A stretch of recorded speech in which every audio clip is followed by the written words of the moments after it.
Hello there and welcome to Secretum Histories. Wherever you are listening from tonight, whatever hour has found you, you are not alone in this quiet space. Across different rooms, different cities, different continents, many others have settled into this same moment, drawn by the same ancient curiosity. If you find this calm and steady, if this kind of slow exploration feels right to you, you may choose to like this video or subscribe, but only if it genuinely adds something to your evening. Now allow the pace to soften. Let the background fade. There is no rush here. Tonight we begin a long, careful journey into one of the most misunderstood stories preserved in humanity's oldest surviving texts. Not a story of spectacle or fantasy, not a tale shaped by modern cinema or exaggerated legend, but a record that has travelled quietly through millennia, changing form as it passed from culture to culture, language to language, memory to memory. This is the story of the Nephilim, not as giants from popular imagination, not as monsters or heroes, but as they appear when we read the oldest sources closely, patiently, and without modern assumptions layered on top. The word Nephilim itself enters human history briefly and almost reluctantly. It appears without introduction, without explanation, and without dramatic framing. There is no long genealogy attached to it, no extended description, no clear origin story laid out in simple terms. Instead, it appears as if the writers expected their audience to already understand what was being referenced, as if this was not a new concept, but an old one, inherited rather than invented. This quiet appearance is often overlooked, yet it is one of the most important clues to understanding what the Nephilim were believed to represent. Before any mention of giants, before size or strength or fear enters the record, there is a much older idea at work, an idea about boundaries, about separation, about the fragile balance between realms that were once closer than they are now. In the oldest Near Eastern traditions, the world was not always structured the way it is imagined today. Heaven and earth were not entirely separate domains. The division between divine and mortal was not yet fixed, enforced, or fully stabilized. Early cosmology describes a universe still settling into its final arrangement, a world in which roles were not yet rigid and responsibilities had not yet hardened into law. In this early phase of existence, order did not arrive all at once. It emerged gradually through adjustment, conflict, and correction. The cosmos was not built as a finished structure and then left alone. It required maintenance, oversight, correction when things drifted too far in one direction. The earliest texts describe divine beings who did not rule from a distance but watched closely, assigned to observe the world rather than dominate it. These beings were not creators in the absolute sense. They were caretakers of a system already set in motion. The Nephilim emerge within this context. They are not introduced as an isolated phenomenon, but as a consequence of conditions that had already been developing for a long time. The texts that reference them do not pause to explain who they are, because their existence was not considered mysterious to the people who first told these stories. What was notable was not that they existed, but that their presence marked a shift, a signal that something in the balance of the world had changed. To understand why the Nephilim mattered, it is necessary to step back even further, into a time before humanity occupied a central role in cosmic narratives. In the oldest layers of tradition, humans were not the focus of creation. They were not the reason the world existed. They were a later addition, introduced to solve specific problems rather than to fulfill a grand destiny. Labor, maintenance, and continuity mattered more than moral perfection or spiritual ascent. Humans were shaped to fit into an already functioning system, not placed at its center. This matters because the Nephilim are never described as a planned outcome. They are not portrayed as a goal, a triumph, or a deliberate experiment. They appear instead as an unintended result of overlapping roles, of responsibilities crossing lines they were not meant to cross. The language used in the oldest text reflects this discomfort. The tone is restrained, observational. There is no celebration in their description, but there is also no panic. What exists instead is recognition, acknowledgement that something had occurred which could not simply be undone without consequence. In later retellings, the Nephilim become larger, louder, more monstrous. They grow in stature as centuries pass. Their actions become more destructive. Their presence becomes increasingly framed as a problem that must be eliminated. But in the earliest material, this escalation is absent. The Nephilim are not immediately condemned. They are not instantly destroyed. They exist within a world still negotiating its limits. This gradual shift in how they are remembered tells us more about humanity than it does about the Nephilim themselves. As societies changed, as cities grew, as memory stretched further from its origin, stories adapted. What was once a subtle warning became a dramatic lesson. What was once a quiet imbalance became a catastrophe. This is how myth functions when it travels across generations. It accumulates meaning even as it loses context. The idea of giants in particular deserves careful handling. Height and size in ancient texts are rarely literal in the modern sense. They are measures of excess rather than anatomy. To be described as large was to be described as overwhelming. To be mighty was to be described as difficult to contain. The Nephilim are associated with strength not because strength itself was feared, but because unregulated strength destabilized the fragile order the early world depended upon. In early agrarian societies, balance was survival.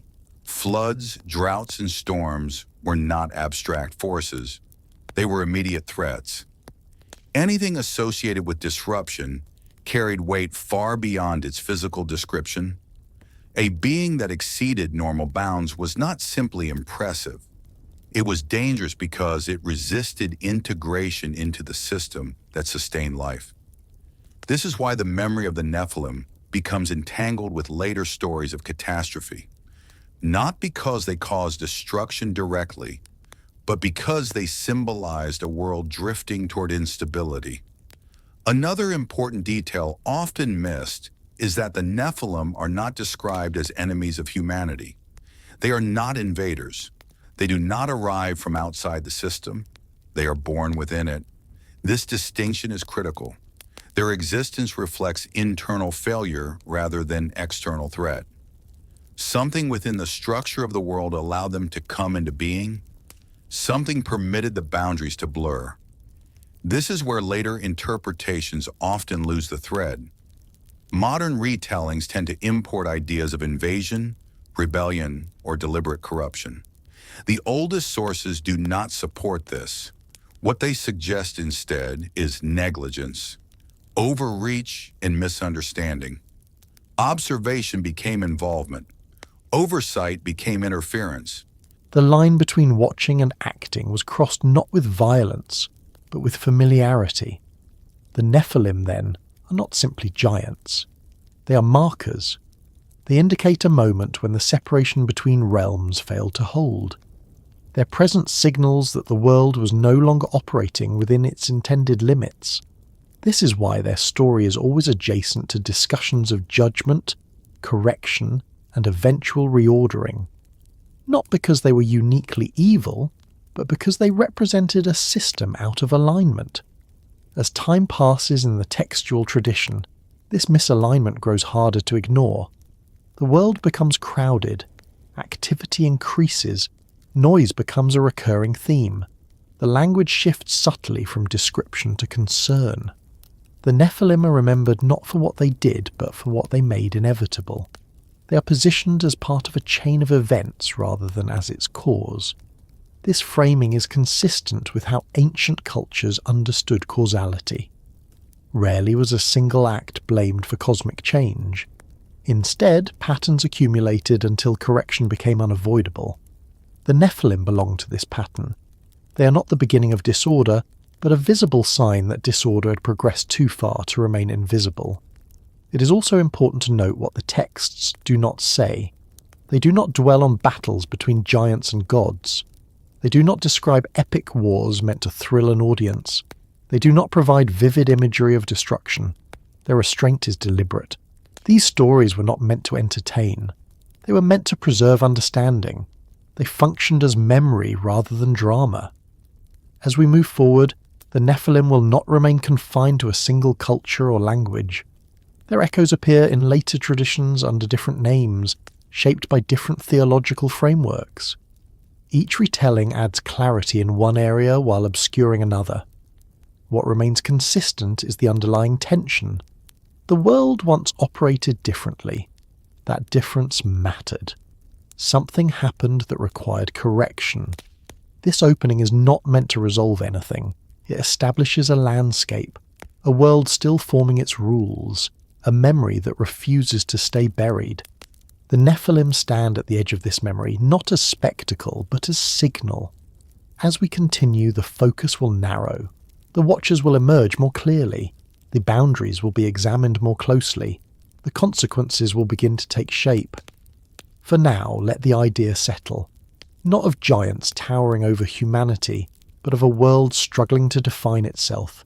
A world where oversight slipped into involvement, where balance gave way to excess, where memory preserved the warning long after the context faded. The story does not end here. It simply continues forward, carrying its weight into what follows. Before the giants were named, before their presence was condensed into a single word that would echo through later traditions, the world they entered was not unguarded. It was not empty. It was not unfolding blindly. The oldest sources do not describe a creation left to chance, or humanity abandoned to develop without oversight.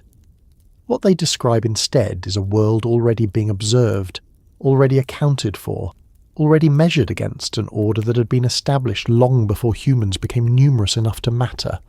In these early records, watching is not the same as ruling. Observation precedes authority. Oversight exists before command. This distinction is subtle, but it is essential.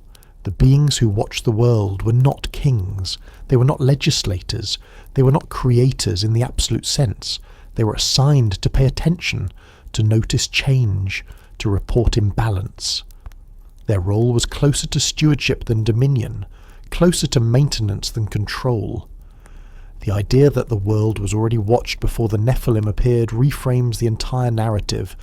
It removes the possibility that what followed was accidental or unseen. Whatever happened occurred within view. Whatever boundaries were not crossed in ignorance. The system was functioning well enough to recognize deviation when it emerged, even if it failed to prevent it. In the earliest cosmological layers, existence unfolds in stages. First comes separation. Heaven is lifted away from earth. Waters are assigned their places. Space is created for movement, for breath, for growth. Then comes organization. Domains are established. Forces are distributed.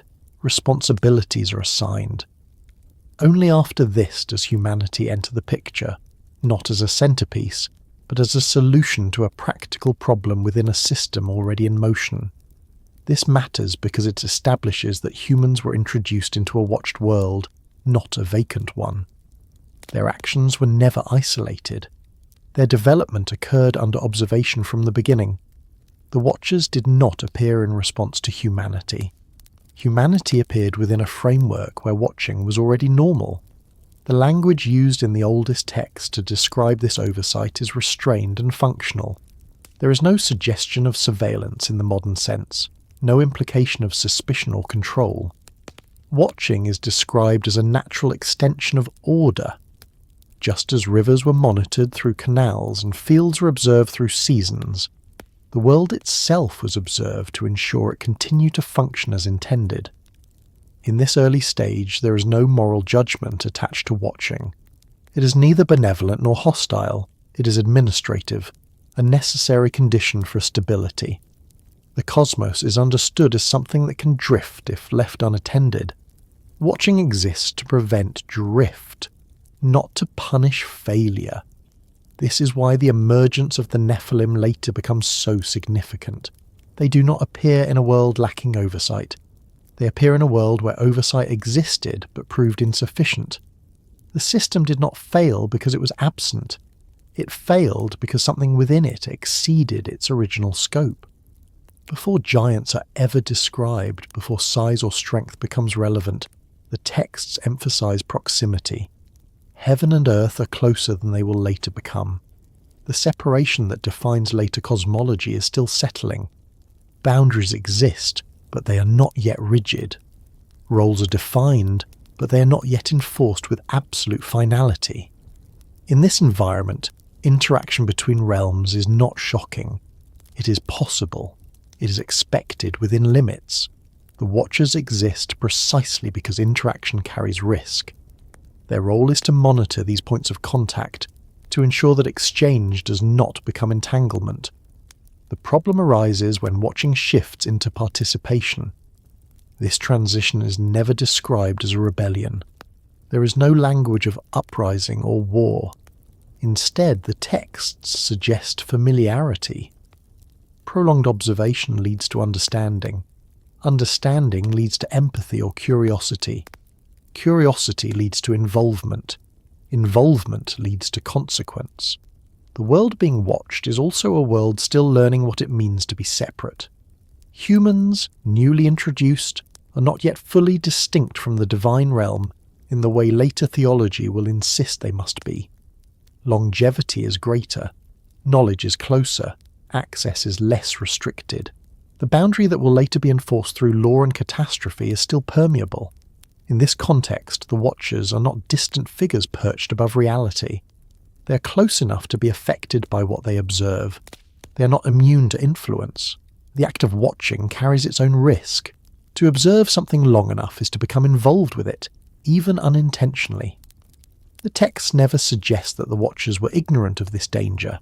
What they suggest instead is that the danger was underestimated. Oversight was assumed to be passive. It was not understood that attention itself could alter what was being observed. This idea appears repeatedly in ancient thought. Naming grants power. Observation grants connection. To know something deeply is to be bound to it in ways that are difficult to reverse. The Watchers, tasked with knowing the world, became entangled with it.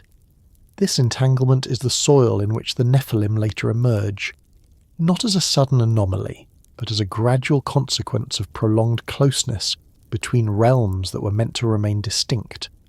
The world before the giants were named is described as ordered, but not complete. It functions, but it is still vulnerable. Stability exists, but it depends on restraint. Oversight works only as long as observers remain observers. The moment roles begin to blur, the system starts to strain. This strain does not appear immediately. There is no sudden collapse. Instead, the texts suggest accumulation. Small deviations tolerated because they do not yet threaten balance. Familiarity increases. Distance decreases. The extraordinary becomes routine. This gradualism is crucial. It explains why the Nephilim are remembered as a turning point rather than an origin. They do not create disorder, they reveal it. They make visible what had already been developing beneath the surface of a watched world. It is also important to note that watching does not imply approval. The presence of oversight does not mean that everything observed is endorsed. The texts are careful on this point. Observation exists to identify imbalance, not to legitimize it. The problem arises when observation fails to correct in time. The Watchers are part of a larger administrative structure. They are not autonomous. They operate within a hierarchy. Decisions are made collectively. Authority is distributed. This makes intervention slower, more deliberate and more cautious. Correction is possible, but it requires consensus.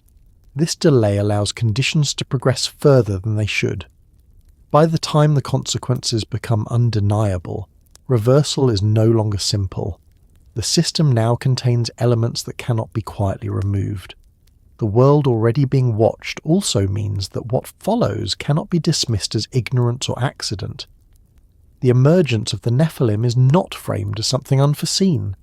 It is framed as something that should not have happened but did. This distinction shapes how later judgment is portrayed.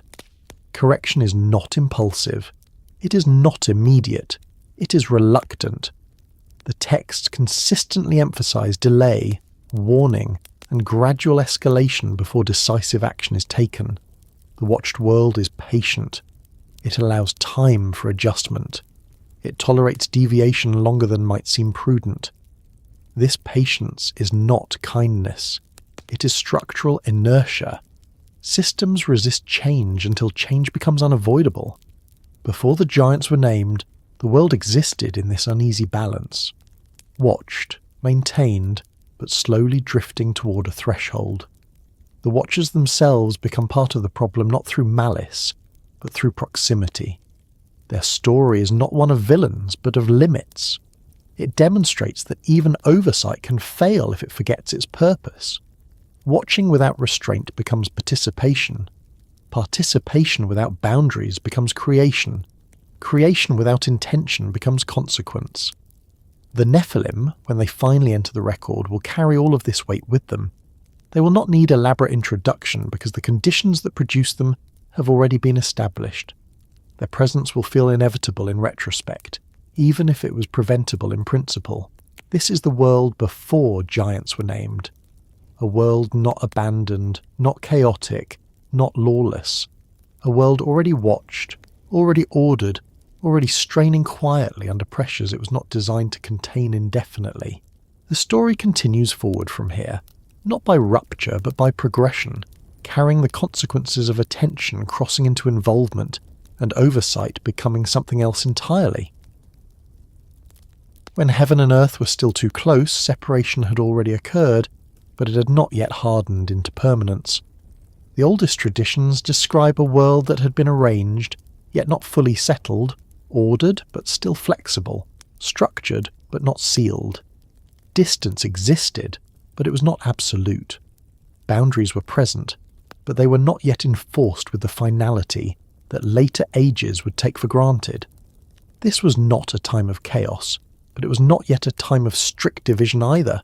In the earliest cosmological memory, heaven had been lifted away from earth through deliberate force. Space had been created where none existed before.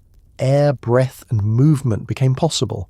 This act of separation made life viable, but it did not instantly produce isolation. Proximity lingered.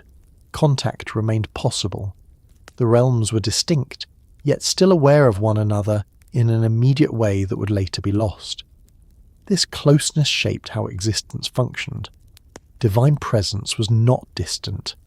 It was embedded in the environment. Sacred space was not confined to temples alone. It was felt in rivers, winds, mountains, and fertile ground. The divine did not need to descend dramatically because it had never fully withdrawn. The human world existed within reach of higher forces, not beneath them in a remote sense, but alongside them in a layered reality. Because of this, early humanity did not experience the divine as an abstraction. It was not something accessed solely through ritual or memory. It was encountered through natural processes that were understood as expressions of higher order. Floods, droughts, storms, and abundance were not impersonal events. They were communications, adjustments, responses within a system that still operated through proximity rather than distance.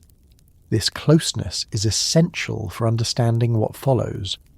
The conditions that allowed the Nephilim to come into being did not arise in a world where heaven was sealed off. They arose in a world where interaction remained possible, where the separation between realms was real but incomplete. In later theology, distance becomes protection, separation becomes law, access is restricted. But in this earlier phase, the system relies on restraint rather than prohibition. Boundaries exist because they are respected, not because they are enforced with irreversible consequences. This requires constant balance. It requires awareness. It assumes that those who can cross boundaries will choose not to. The Watchers exist within this framework.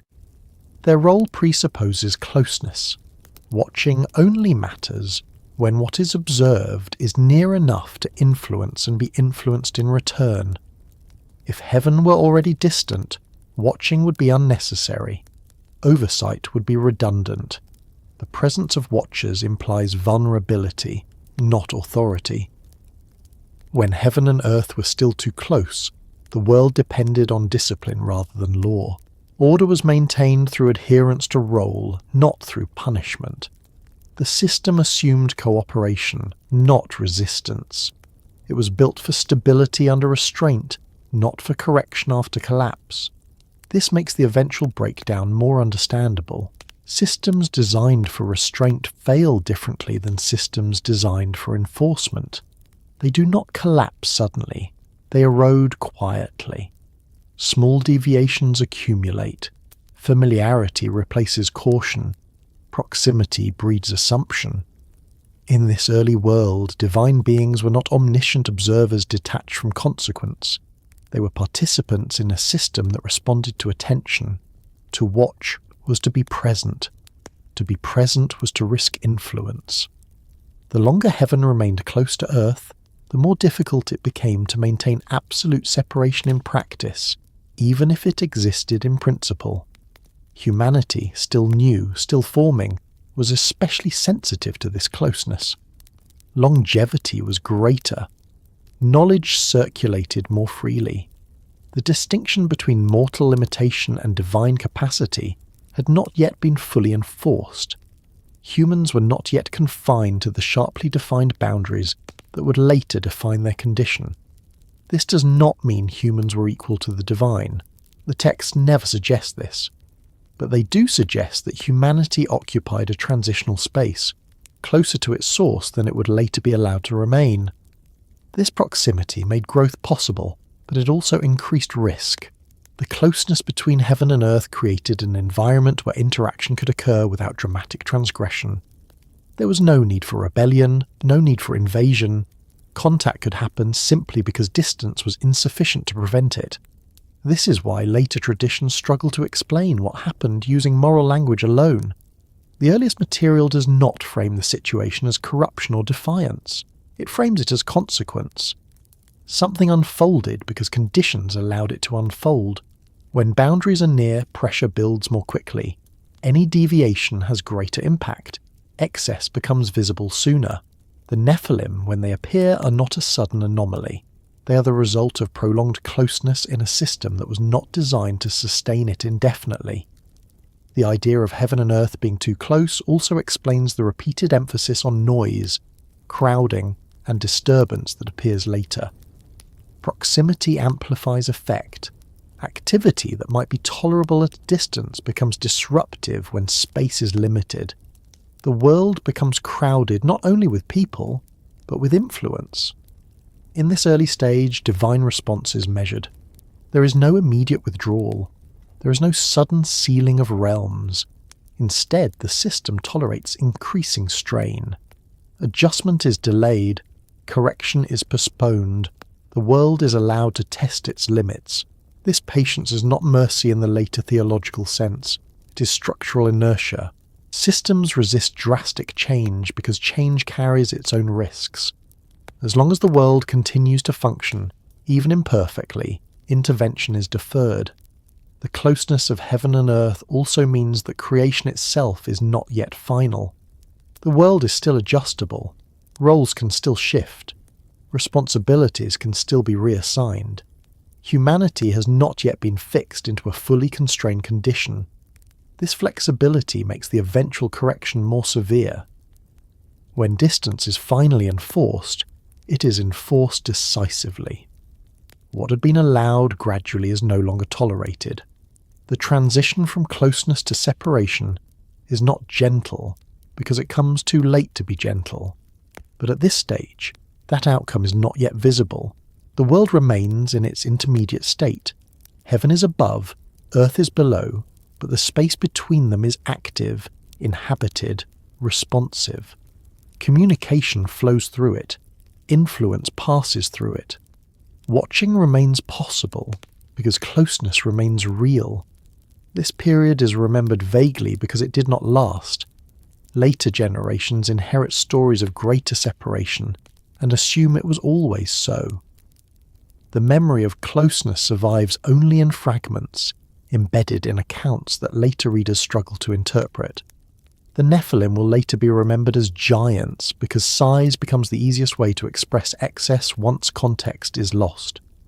But before that language solidifies, what matters is proximity. Heaven and earth were near enough for consequences to emerge naturally, without deliberate violation. This closeness does not imply harmony. It implies tension. Systems under tension can appear stable for long periods before failing. The watched world continues to function. Humanity grows. Activity increases. Boundaries stretch. The watchers, still observing, still assigned, still restrained by role, witness this progression. They do not immediately intervene because intervention itself would alter the balance they are meant to preserve. Their task is to watch, not to correct unless correction becomes unavoidable. As this closeness persists, the conditions that will later require dramatic resolution continue to develop quietly. Nothing has broken yet. Nothing has ended. The world still turns. The system still holds. When heaven and earth were still too close, the future had not yet been decided. The imbalance had not yet demanded response. The Nephilim had not yet been named, but the space for them already existed. The story continues forward from this point not through sudden change, but through accumulation, carrying the weight of proximity into what follows next. The Watchers and the first crossing of boundaries appear in the record without spectacle. There is no single dramatic moment preserved in the oldest traditions, no thunderous declaration that a line has been crossed. Instead, the language suggests something quieter and far more unsettling, a gradual shift, a change in position rather than a sudden act. What unfolds is not rebellion, not invasion, not war, but proximity becoming familiarity, and familiarity becoming involvement. The Watchers are introduced not as rebels or innovators, but as functionaries within an already established order. Their task was observational. They were assigned to monitor, to pay attention, to ensure continuity. They existed because the world required oversight during a period when separation between realms was still incomplete. Their presence was preventative, not creative. They were not meant to alter the system, only to observe it and report deviation. This distinction is critical. The first crossing of boundaries does not originate from defiance. It originates from role confusion. The Watchers do not begin with the intention to interfere. They begin by remaining too close for too long. In the earliest layers of tradition, watching is described as a responsibility that carries risk. To observe is to know. To know is to be changed by what is known. The Watchers were not immune to this process. They were not detached instruments. They were beings capable of perception, memory, and response. Over time, prolonged observation eroded the distance their role depended upon. The boundary that was crossed was not initially physical, it was conceptual. Watching became judging. Judging became preference. Preference became attachment. Attachment created partiality, and partiality altered behaviour. By the time physical boundaries were crossed, the conceptual boundary had already been breached. This is why the texts do not describe a single act that created the problem. They describe a condition that developed. The Watchers remained within sight of humanity long enough to begin interpreting what they saw, not merely as data, but as experience. Human activity ceased to be something external and became something relatable. The earliest accounts emphasize that humanity at this stage was not morally corrupt in the later sense. There is no language of depravity or rebellion. What exists instead is abundance, growth, expansion. Humanity multiplied. Activity increased. The world grew crowded with movement, sound, and presence. This activity did not violate law. It strained balance. The Watchers observed a world becoming louder, denser, more complex. Cities expanded. Knowledge circulated. Human behaviour became more differentiated. This complexity required interpretation, and interpretation requires engagement. The Watchers began to move from passive oversight into evaluative presence. The crossing of boundaries begins here, not with action, but with a tension that lingered too long. In later retellings, this moment is dramatized. It becomes a story of desire, temptation, and forbidden union. But the earliest framing is more restrained. It suggests that the Watchers underestimated the consequences of proximity. They did not intend to create something new. They failed to maintain distance. Boundaries in ancient cosmology are not arbitrary rules. They exist to preserve function. Heaven and earth are separated not because connection is inherently evil, but because unchecked connection destabilizes systems that rely on differentiation. The Watchers were meant to operate within this logic. Their role depended on restraint. The first crossing occurs when restraint gives way to involvement. The texts do not describe this involvement as sudden. It unfolds through repeated exposure. Familiarity grows, distinction blurs. The Watchers begin to see humanity not as a category, but as individuals. This personalization alters judgment. Once judgment is altered, behavior follows. The Watchers are no longer merely watching, they're responding. Response implies agency. Agency implies responsibility beyond observation. This shift marks the first true boundary crossing. It is subtle, but irreversible. The system now contains actors operating outside their assigned scope. What follows is not immediate consequence. Systems absorb deviation before reacting. The world continues to function. Humanity continues to grow. Oversight continues, but it is compromised. The Watcher's involvement is not framed as malicious. There is no language of conspiracy. Instead, the texts suggest miscalculation. The Watchers misjudged the resilience of the boundary they were meant to respect. They assumed closeness could remain neutral. It could not. Once involvement begins, escalation becomes possible. The Watchers now occupy an ambiguous position. They are neither fully detached nor fully integrated. This ambiguity creates instability. The texts are careful to emphasize that this instability was not immediately recognized as catastrophic. It was tolerated. Adjustments were delayed. The system attempted to compensate quietly. This delay is why the emergence of the Nephilim later appears sudden in memory, even though it was not sudden in process. The crossing of boundaries had already occurred. The visible consequences simply took time to manifest. The Watcher's involvement also introduces asymmetry. Their presence alters human development unevenly. Knowledge flows in ways not evenly distributed. Certain groups benefit, others do not. This unevenness intensifies imbalance. Knowledge in particular becomes a problem. The Watchers possess understanding beyond human capacity.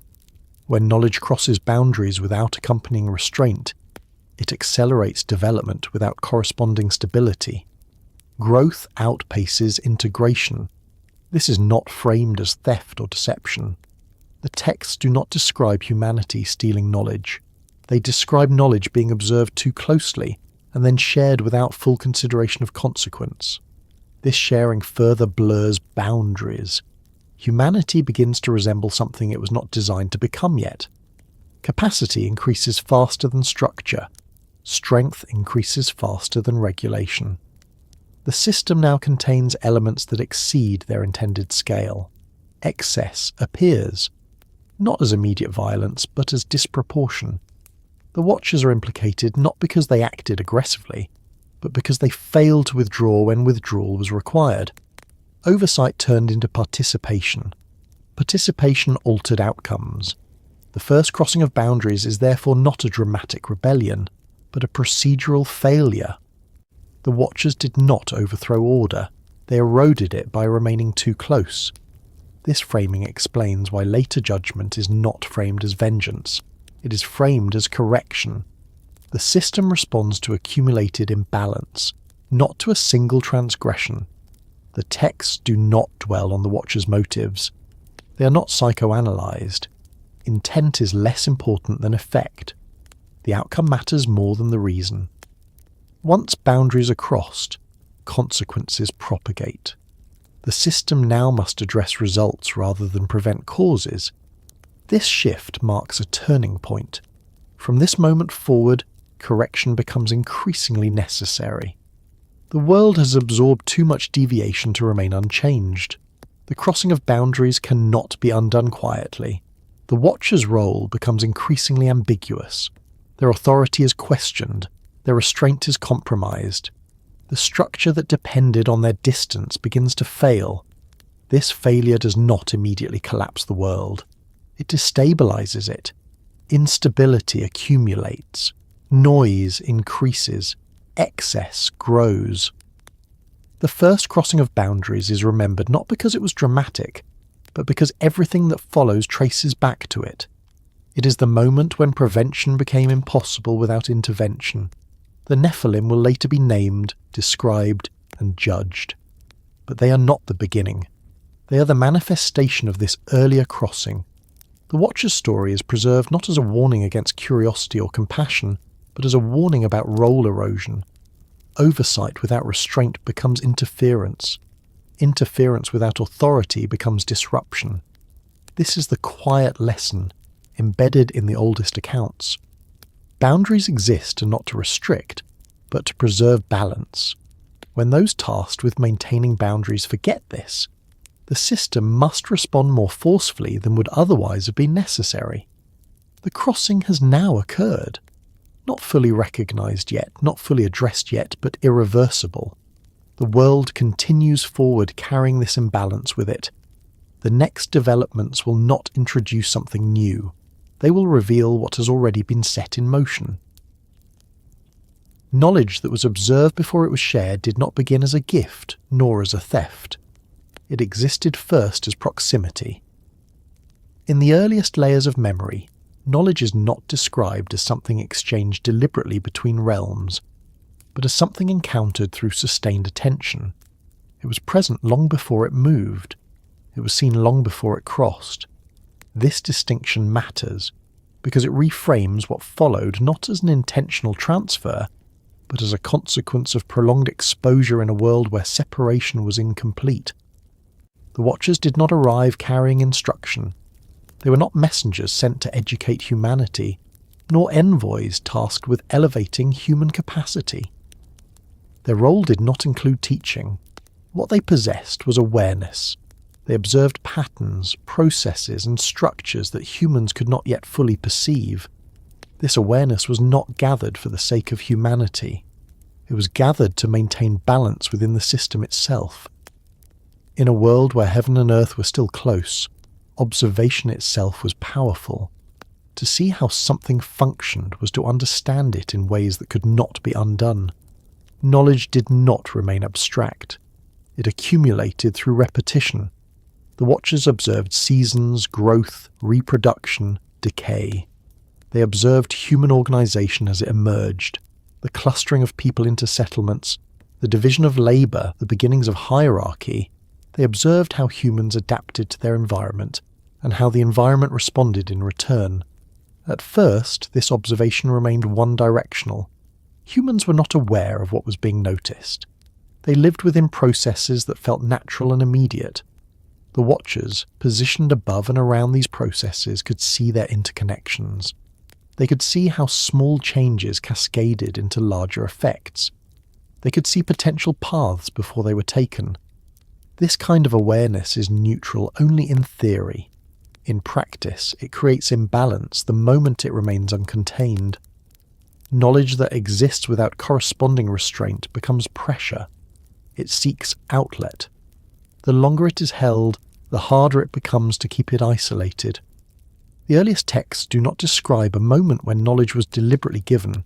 They describe a period when knowledge was present, accessible through observation, before any explicit sharing occurred. This implies that the Watchers did not initially intend to alter human development. They misjudged the consequences of knowing too much while remaining too close. Humanity at this stage was still forming its internal limits.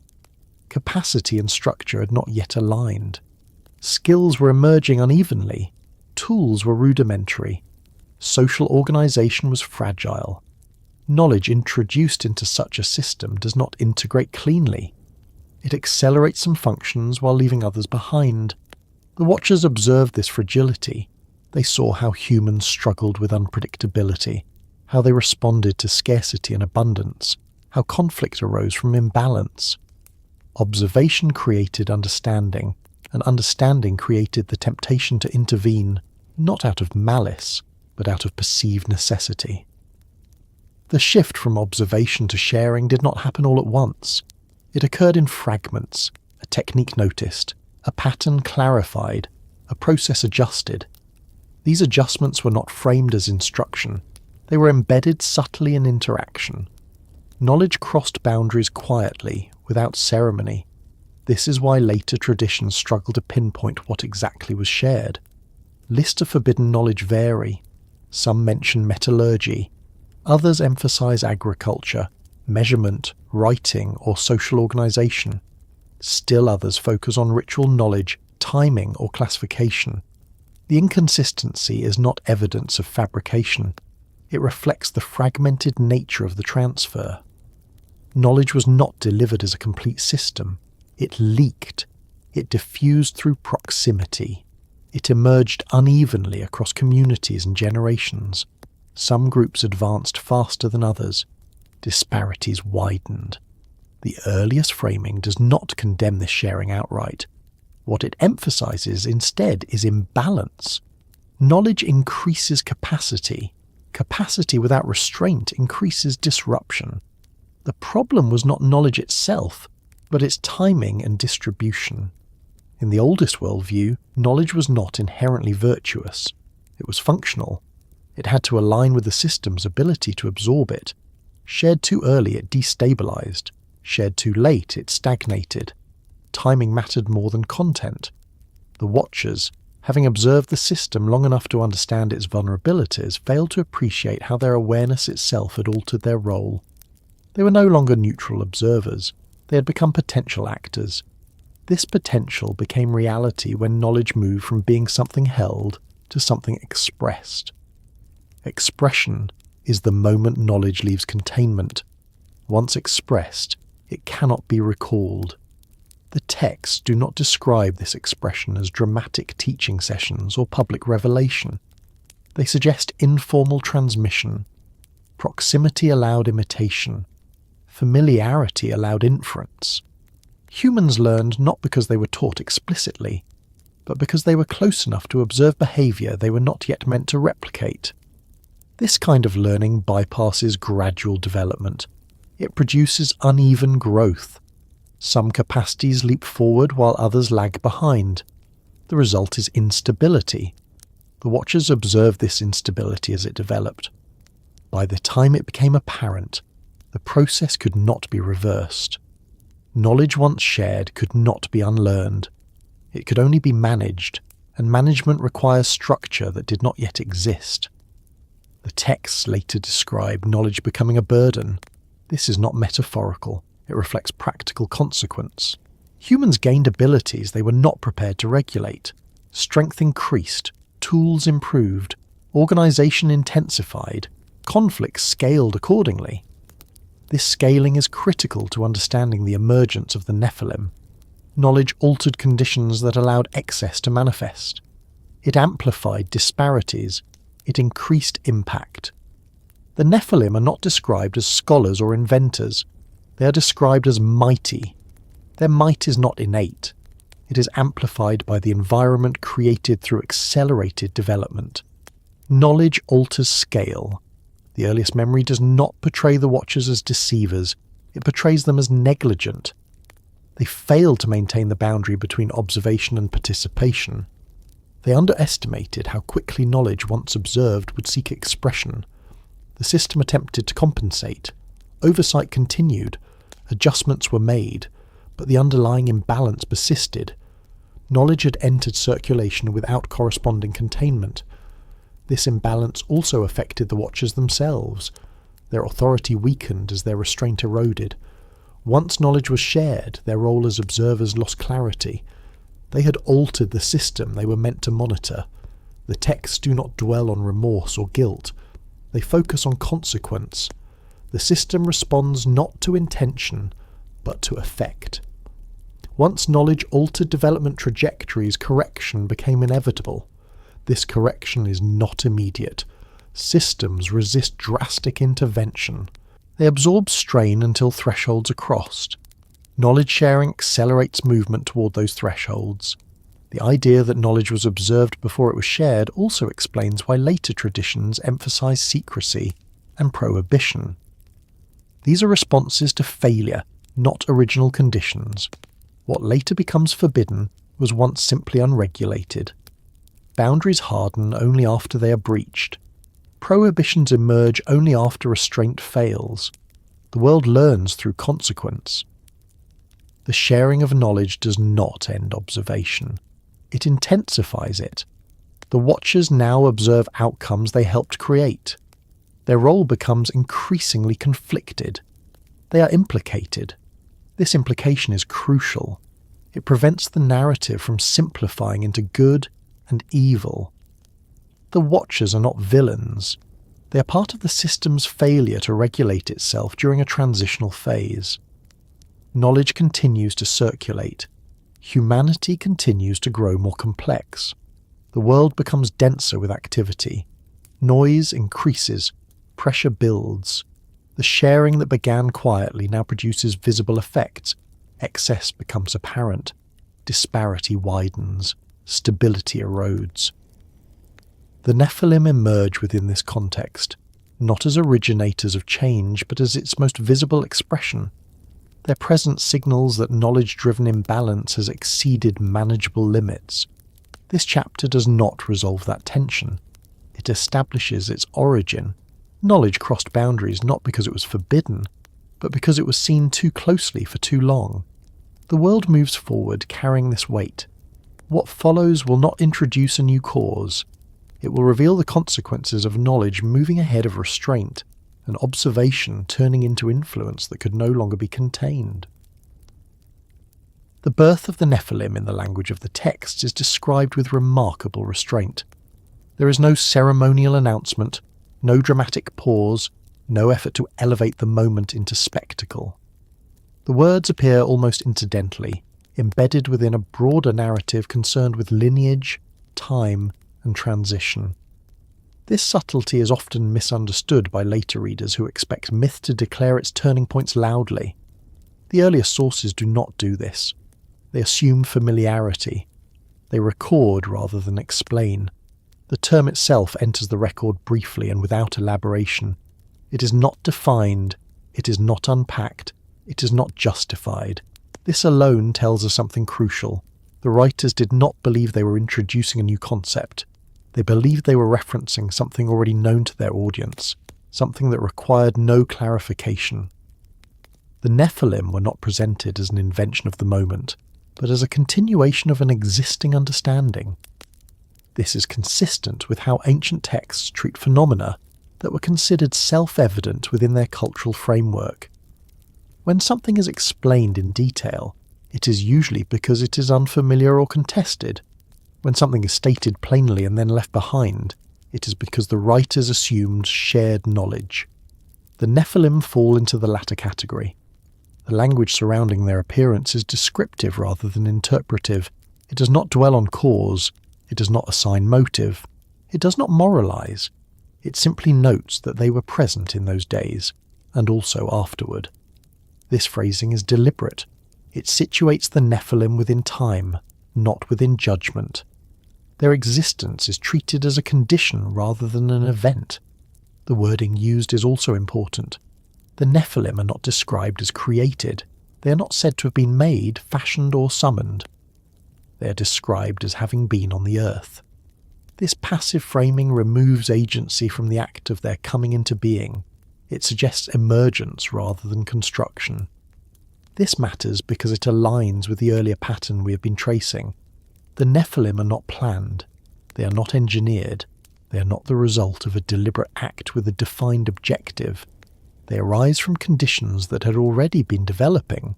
The text also avoids specifying precise physical characteristics. Later traditions will fixate on size, but the earliest language does not dwell on height or measurement. Instead, it emphasizes presence and impact.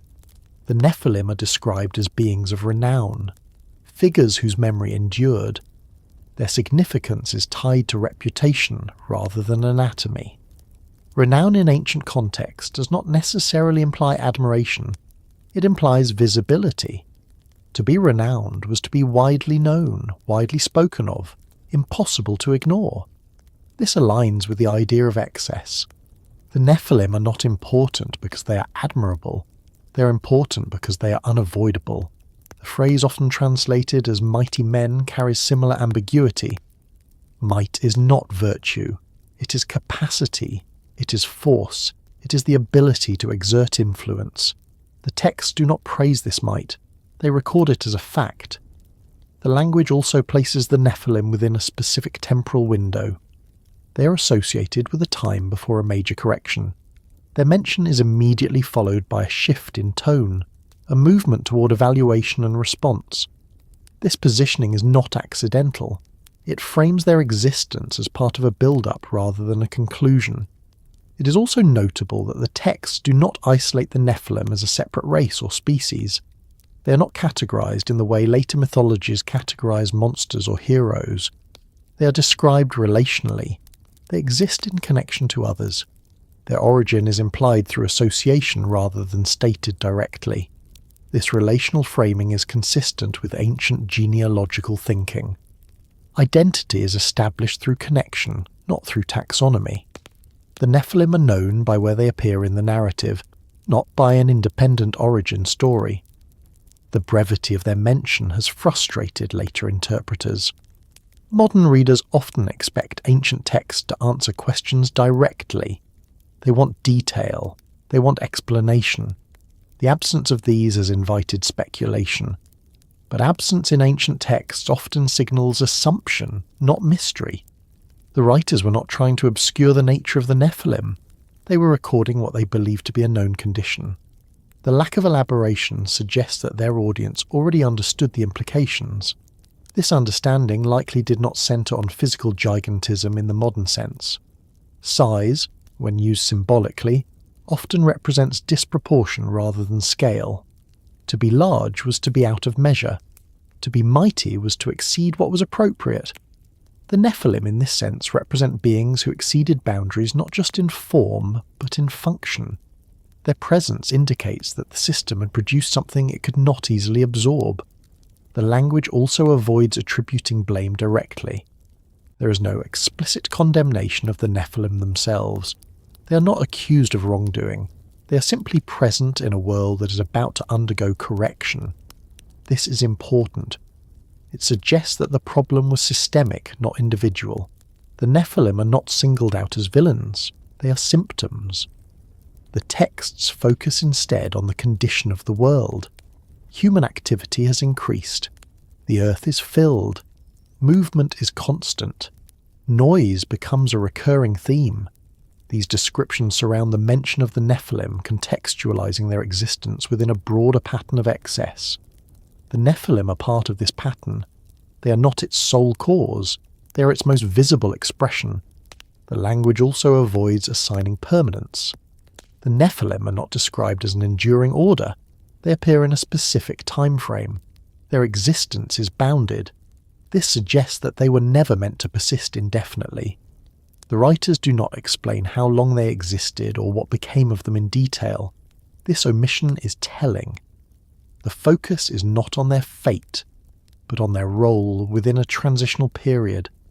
The texts are concerned with thresholds, with moments when accumulation becomes unsustainable.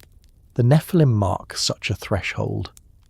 Their birth, as described in the language of the texts, is therefore not a beginning in the dramatic sense. It is a culmination. It is the point at which earlier conditions become visible in a form that can no longer be ignored. This is why their mention is brief. Once a threshold is crossed, the narrative moves on to response. There is no need to linger on the symptom once the condition has been identified. The restraint of the language also serves to prevent glorification. By not dwelling on the Nephilim, the texts avoid elevating them into central figures. They remain peripheral to the larger story of order, imbalance, and correction. This peripheral placement is often misread as marginalization. In fact, it reflects priority. The story is not about extraordinary beings. It is about the maintenance of the world. The Nephilim matter because they signal failure in that maintenance. Their birth indicates that earlier safeguards were insufficient. The language does not describe celebration or panic. It records presence. It acknowledges reality. It moves on. This movement is important. It shows that the texts are not interested in mythology for its own sake. They are interested in causality. They record what exists and then consider what must be done. The birth of the Nephilim is therefore a line crossed quietly, almost casually, because the real drama lies ahead. The response to their existence will reshape the world far more than their existence itself. The language prepares for this without announcing it. It places the Nephilim in the record and then shifts focus. The reader is meant to understand that something significant has occurred, even if it is not explained in detail. This economy of words reflects confidence. The writers trusted that the meaning would be understood. The Nephilim are named, and then the narrative moves forward. The weight of their presence lingers without being dissected. This is how ancient texts often operate. They state conditions and allow consequences to unfold without commentary. The birth of the Nephilim, as preserved in the language of the texts, is not a story meant to stand alone. It is a marker within a larger movement. It points forward rather than backward. As the narrative continues, attention will shift increasingly toward response, judgment, and reordering. The Nephilim will recede from direct view, but their impact will remain embedded in what follows. Nothing is resolved here. The world continues. The imbalance persists. The conditions that produced the Nephilim remain active. The language does not close the subject. It opens it into the next phase, carrying the quiet weight of a boundary crossed and a consequence now unavoidable. Why the old sources never call them monsters is not an omission. It is a deliberate silence that reflects how the earliest writers understood the problem they were describing. In the oldest surviving texts, language is chosen carefully. Words are not wasted on exaggeration. Labels are not applied casually. When something is called monstrous, it implies moral distortion, unnatural intent, or a willful violation of order. The Nephilim are never described this way in the earliest material because that is not how they were understood. The absence of the word monster is one of the clearest indicators that later interpretations have drifted away from the original framework. Monsters, as a category, belong to a later mode of storytelling. They emerge when myth becomes moralized, when narrative shifts from explanation to warning, from memory to lesson. The earlier sources are not operating in that mode. They are concerned with balance, scale, and consequence, not with villainy. In the oldest worldview, excess is not the same as evil. Something can exceed its proper measure without being morally corrupt. A flood is not evil. A storm is not malevolent. A drought does not act with intent. These forces are destructive because they are disproportionate, not because they choose to be. The Nephilim are framed in this same way. They represent excess, not malice. This is why the language remains neutral. The texts do not describe them as twisted, cursed, or corrupted. They do not attribute cruelty or hunger for destruction. They describe them as present, as mighty, as renowned. These are descriptive terms, not condemnations. They convey scale and impact rather than character. The tendency to label them monsters comes much later, when the cultural function of the story changes. As societies move further from the conditions that produce the Nephilim narrative, memory loses nuance. What remains is the impression of disruption without the context that explains it. Excess becomes frightening once its origin is forgotten. Fear then demands a moral explanation, and monsters provide one. In the original setting, fear is not the primary response. Concern is. The Nephilim are troubling not because they are grotesque, but because they indicate imbalance. They are a signal that the system has produced something it cannot regulate. This distinction is subtle, but essential. A monster is an enemy to be defeated. An imbalance is a condition to be corrected. The earliest texts are focused on correction, not combat. They do not depict battles between gods and Nephilim because the Nephilim are not framed as adversaries in that sense. The old sources also avoid sensational description because they are not interested in spectacle. Their purpose is preservation of understanding. They record what was believed to have occurred so that later generations would recognize patterns and thresholds, not so they would be entertained or frightened. In later retellings, physical size becomes the dominant feature because it is the easiest way to convey excess once symbolic language is flattened. Giants are memorable. Monsters attract attention. But the earliest texts do not fixate on bodies. They fixate on effect. The Nephilim are associated with might because might creates pressure. Strength magnifies consequence. A strong being alters its environment more dramatically than a weak one. This is not a moral judgment. It is a practical observation. The old sources understand this. They do not need to demonize strength to explain why it became a problem. They assume their audience understands that unregulated power destabilizes systems regardless of intent. This is why the Nephilim are not accused of wrongdoing. They are not said to rebel, to attack, or to corrupt. Their existence alone is sufficient to mark imbalance. The system has produced an output that exceeds its tolerance. The language also avoids assigning blame to the Nephilim themselves because blame would misidentify the source of the problem. The texts consistently locate responsibility upstream. The conditions that allow the Nephilim to exist are the issue, not the beings themselves. Calling them monsters would shift focus away from systemic failure and onto individual guilt. The earliest authors do not make this mistake. They understand that outcomes are shaped by structures, not just by actors. The Nephilim emerge from a convergence of factors: proximity between realms, erosion of boundaries, knowledge circulating too freely, oversight turning into involvement. These conditions produce excess. The excess takes form. That form is remembered, but the form is not condemned as monstrous because it is not the root cause, it is the manifestation. This way of thinking is consistent across early Near Eastern texts. When cities are destroyed, the cities are not monsters. When floods wipe out populations, the water is not a demon. These events are tragic, disruptive, corrective. They are not moral agents. The Nephilim belong to this same category. They are disruptive because they are disproportionate. They are remembered because they represent a threshold crossed. Later cultures, particularly those influenced by dualistic moral frameworks, reinterpret this. They seek clear villains. They need figures to embody chaos. Giants serve this purpose well. Their size makes them easy symbols of threat.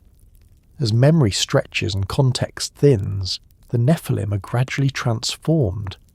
Their ambiguity is uncomfortable. Monsters are simpler. They allow stories to resolve cleanly. They can be slain, banished, or cursed. The old sources resist this simplification. They refuse to collapse complexity into caricature. Their restraint preserves the original insight. That imbalance arises from cumulative conditions, not from singular evil. The absence of monstrous language also reflects how the ancient world understood difference. Unfamiliar does not automatically mean corrupt. Extraordinary does not automatically mean forbidden. Categories are fluid.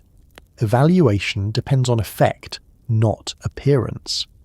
The Nephilim are extraordinary, but they are not described as unnatural in the sense later readers assume. They are out of scale, not out of reality.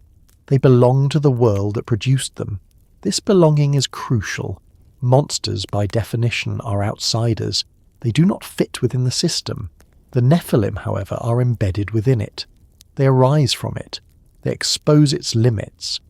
This is why the texts focus on what follows their appearance, rather than on the Nephilim themselves. The response matters more than the beings. Correction matters more than condemnation. When later traditions describe conflict involving giants, those stories reflect new cultural concerns. They respond to different social pressures, different moral frameworks, different narrative needs. They should not be projected backward onto the earliest material. The oldest sources are not interested in fear, they are interested in function.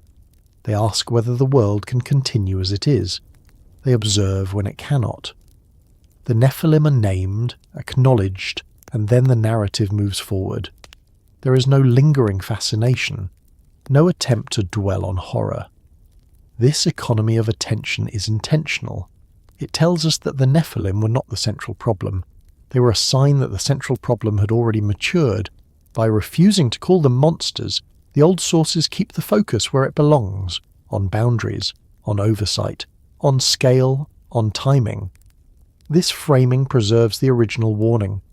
The danger is not the existence of extraordinary beings. The danger is the erosion of restraint that allows extraordinary outcomes to emerge without structure.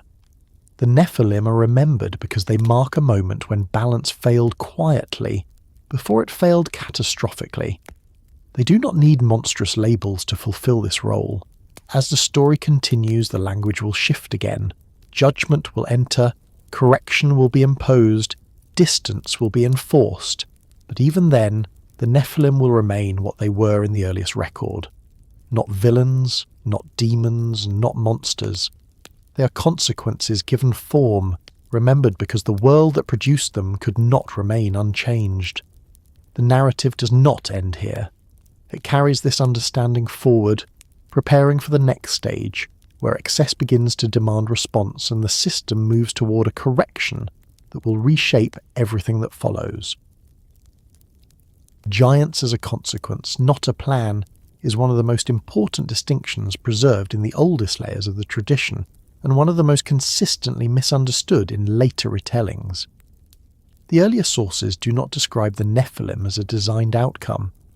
They are not presented as a project, an experiment, or a calculated creation. There is no language of intention surrounding their emergence. Instead, everything about how they appear in the record suggests inevitability rather than purpose, result rather than design. In the ancient worldview reflected in these texts, plans are deliberate. They are named. They are described with procedure and sequence. Creation, when intentional, follows a recognizable pattern. Materials are gathered, roles are assigned, functions are defined. The creation of humanity itself is framed this way in earlier traditions, with clear motivation, collaboration, and outcome. By contrast, the appearance of giants is never framed with such clarity.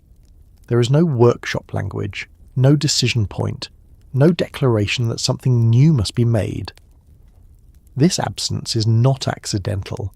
It reflects how the writers understood causality. Giants were not made, they happened. This distinction matters because it removes the narrative from the realm of conspiracy or deliberate corruption. There is no hidden agenda driving the emergence of the Nephilim. There is no grand objective behind their existence. They are the visible result of conditions that were already in motion long before they appear in the text. The system that produced them was functioning according to its own internal logic. Boundaries existed but were flexible. Oversight existed but relied on restraint. Knowledge circulated but was not yet regulated. Humanity expanded within a world that had not yet fully hardened its limits. When multiple pressures operate simultaneously in such a system, outcomes emerge that no single participant intends. The giants represent one such outcome. In later interpretations, especially those influenced by modern frameworks of planning and engineering, it becomes tempting to imagine design where none existed. Modern minds are accustomed to systems being built intentionally. When something large and impactful appears, we assume it must have been planned. The ancient texts do not share this assumption. They operate with a different understanding of emergence. Outcomes arise from interaction, not from blueprint. When balance shifts gradually, consequences appear without announcement. The giants fit this pattern exactly. They are not introduced as a solution to a problem. They do not serve a defined function. They do not fulfill a role within the cosmic order. Their existence complicates the system rather than stabilizing it. This alone tells us they were not planned. In ancient cosmology, what is planned contributes to order. What disrupts order signals imbalance. The Nephilim disrupt not through action but through scale. Their presence amplifies existing pressures. They intensify disparities. They magnify consequences. This magnification is the key. Giants are not inherently disruptive because they are different. They are disruptive because they exceed proportion. Proportion is central to ancient conceptions of order. The world functions when parts relate to one another within measure. When one element grows beyond measure, the entire system must adjust. The Nephilim represent such an element. They are remembered not because they violated law, but because they distorted balance. They made existing tensions impossible to ignore. The texts do not suggest that anyone sought this distortion. It arises naturally once restraint fails. When oversight becomes involvement, when knowledge circulates too freely, when boundaries soften, the system produces outputs it cannot contain. This is not a moral failure in the later sense. It is a structural one. The giants are the system's feedback. They indicate that something has gone too far. Their existence is a message, not a mission. This is why the earlier sources never describe an attempt to replicate them. There is no suggestion that others sought to create more giants, or that their existence was considered beneficial. They are tolerated until they are not, but they are never promoted. The absence of replication language is telling. In ancient texts, desirable outcomes are repeated, rituals are reenacted, creations are multiplied. None of this applies to the Nephilim. Their existence is singular in significance, but not in aspiration. They are not template, they are a warning. This warning is not delivered verbally, it is embodied. The giants exist as proof that the system's parameters have been exceeded. Their scale mirrors the scale of imbalance that produced them. The idea that giants were a consequence rather than a plan also explains why their story is so brief in the earliest record. There is no need to elaborate on what was not intended. The focus shifts quickly to response. In later narratives, this brevity is misinterpreted as secrecy or suppression. In reality, it reflects narrative economy. The writers are not interested in cataloguing anomalies. They're interested in preserving the logic of cause and effect. The giants appear. The world continues. Pressure increases. Response becomes necessary. This sequence repeats across ancient literature. When cities grow too large, they collapse. When populations grow too dense, catastrophe follows. When power concentrates excessively, correction intervenes. Giants fit into this same pattern. They are not singled out as uniquely problematic. They are part of a broader picture of accumulation.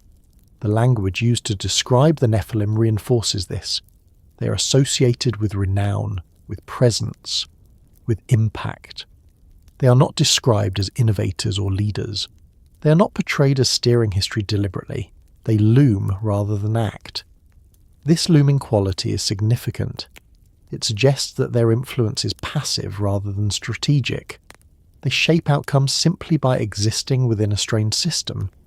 The earliest texts consistently attribute agency to the system itself rather than to individual figures. The world responds to imbalance. Correction occurs when thresholds are crossed. The giants are markers of those thresholds. This understanding also removes the need for elaborate mythological battles in the original framework. There is no war against giants because war would imply opposition between equals. The giants are not equals to the system. They are products of it. Correction therefore targets the conditions, not the symptoms.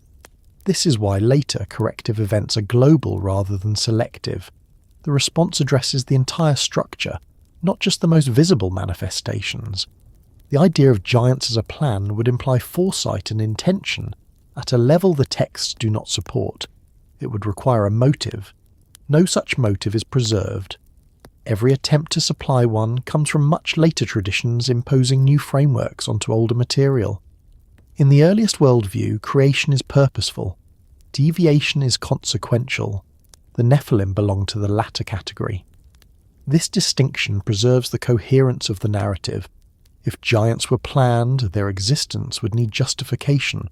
Their role would need explanation. None is given. Instead, the texts move quickly from their appearance to the consequences of excess more broadly. Noise increases, the earth is filled, the system strains. The giants are part of this filling. They intensify density, they compress space, they amplify disturbance. This amplification is not described as evil, it is described as unsustainable. Unsustainability is a practical concept in ancient thought. It does not require moral condemnation, it requires correction. The giants are therefore not punished for existing. They are simply part of a world that cannot continue as it has been. This is a subtle but crucial point. Punishment implies guilt. Correction implies imbalance. The earliest sources consistently frame what follows in terms of correction, not vengeance. The language used emphasizes adjustment, limitation, and reordering.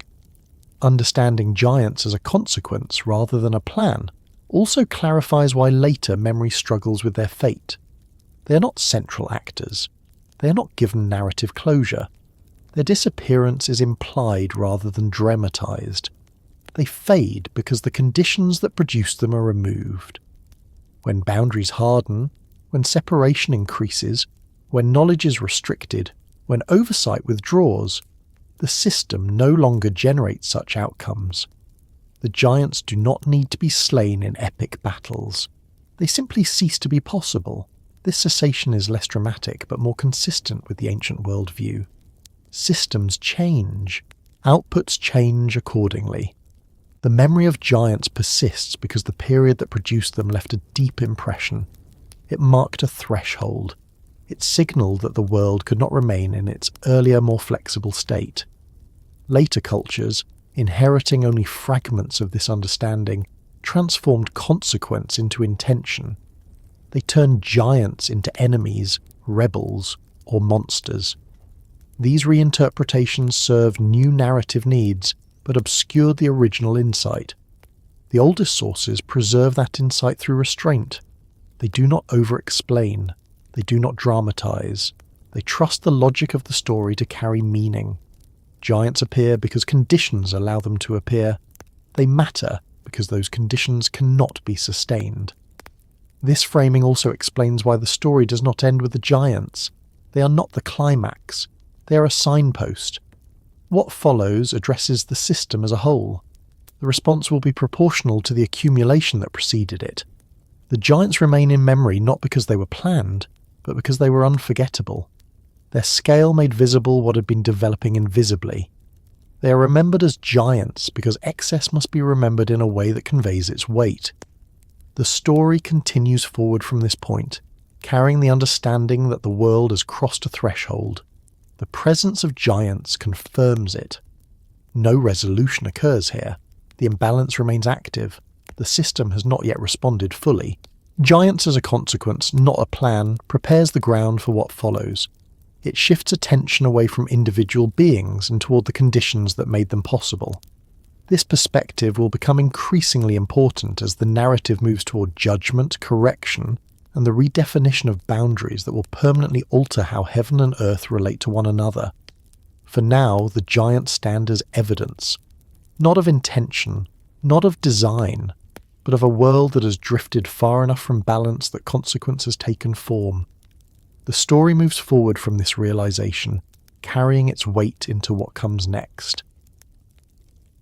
Strength, height, and the problem of excess are inseparable in the way the oldest sources frame imbalance.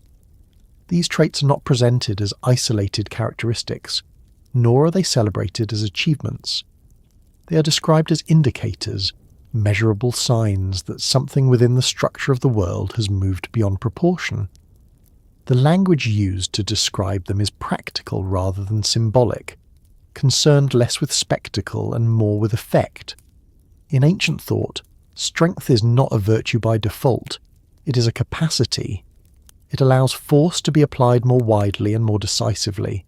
Height functions in a similar way. It magnifies presence, it alters spatial relationships, it changes how a being interacts with its environment. When combined, strength and height create amplification. Actions produce greater impact. Movement displaces more space, sound carries further, influence spreads more rapidly. This amplification is central to why excess becomes a problem rather than a marvel. The earliest texts do not frame the Nephilim as impressive because they are strong or tall. They frame them as consequential because those qualities increase pressure within an already strained system. In a balanced world, capacities align with limits. Strength exists where it can be absorbed. Size exists where space allows it. Growth proceeds alongside regulation. When this alignment breaks down, excess appears. Excess is not merely abundance. It is abundance without corresponding containment. The Nephilim are remembered as large because largeness communicates this imbalance efficiently. Size becomes a shorthand for disproportion. Later cultures literalize this shorthand, turning it into physical gigantism. The earlier sources operate differently. They use scale as a way of expressing systemic strain.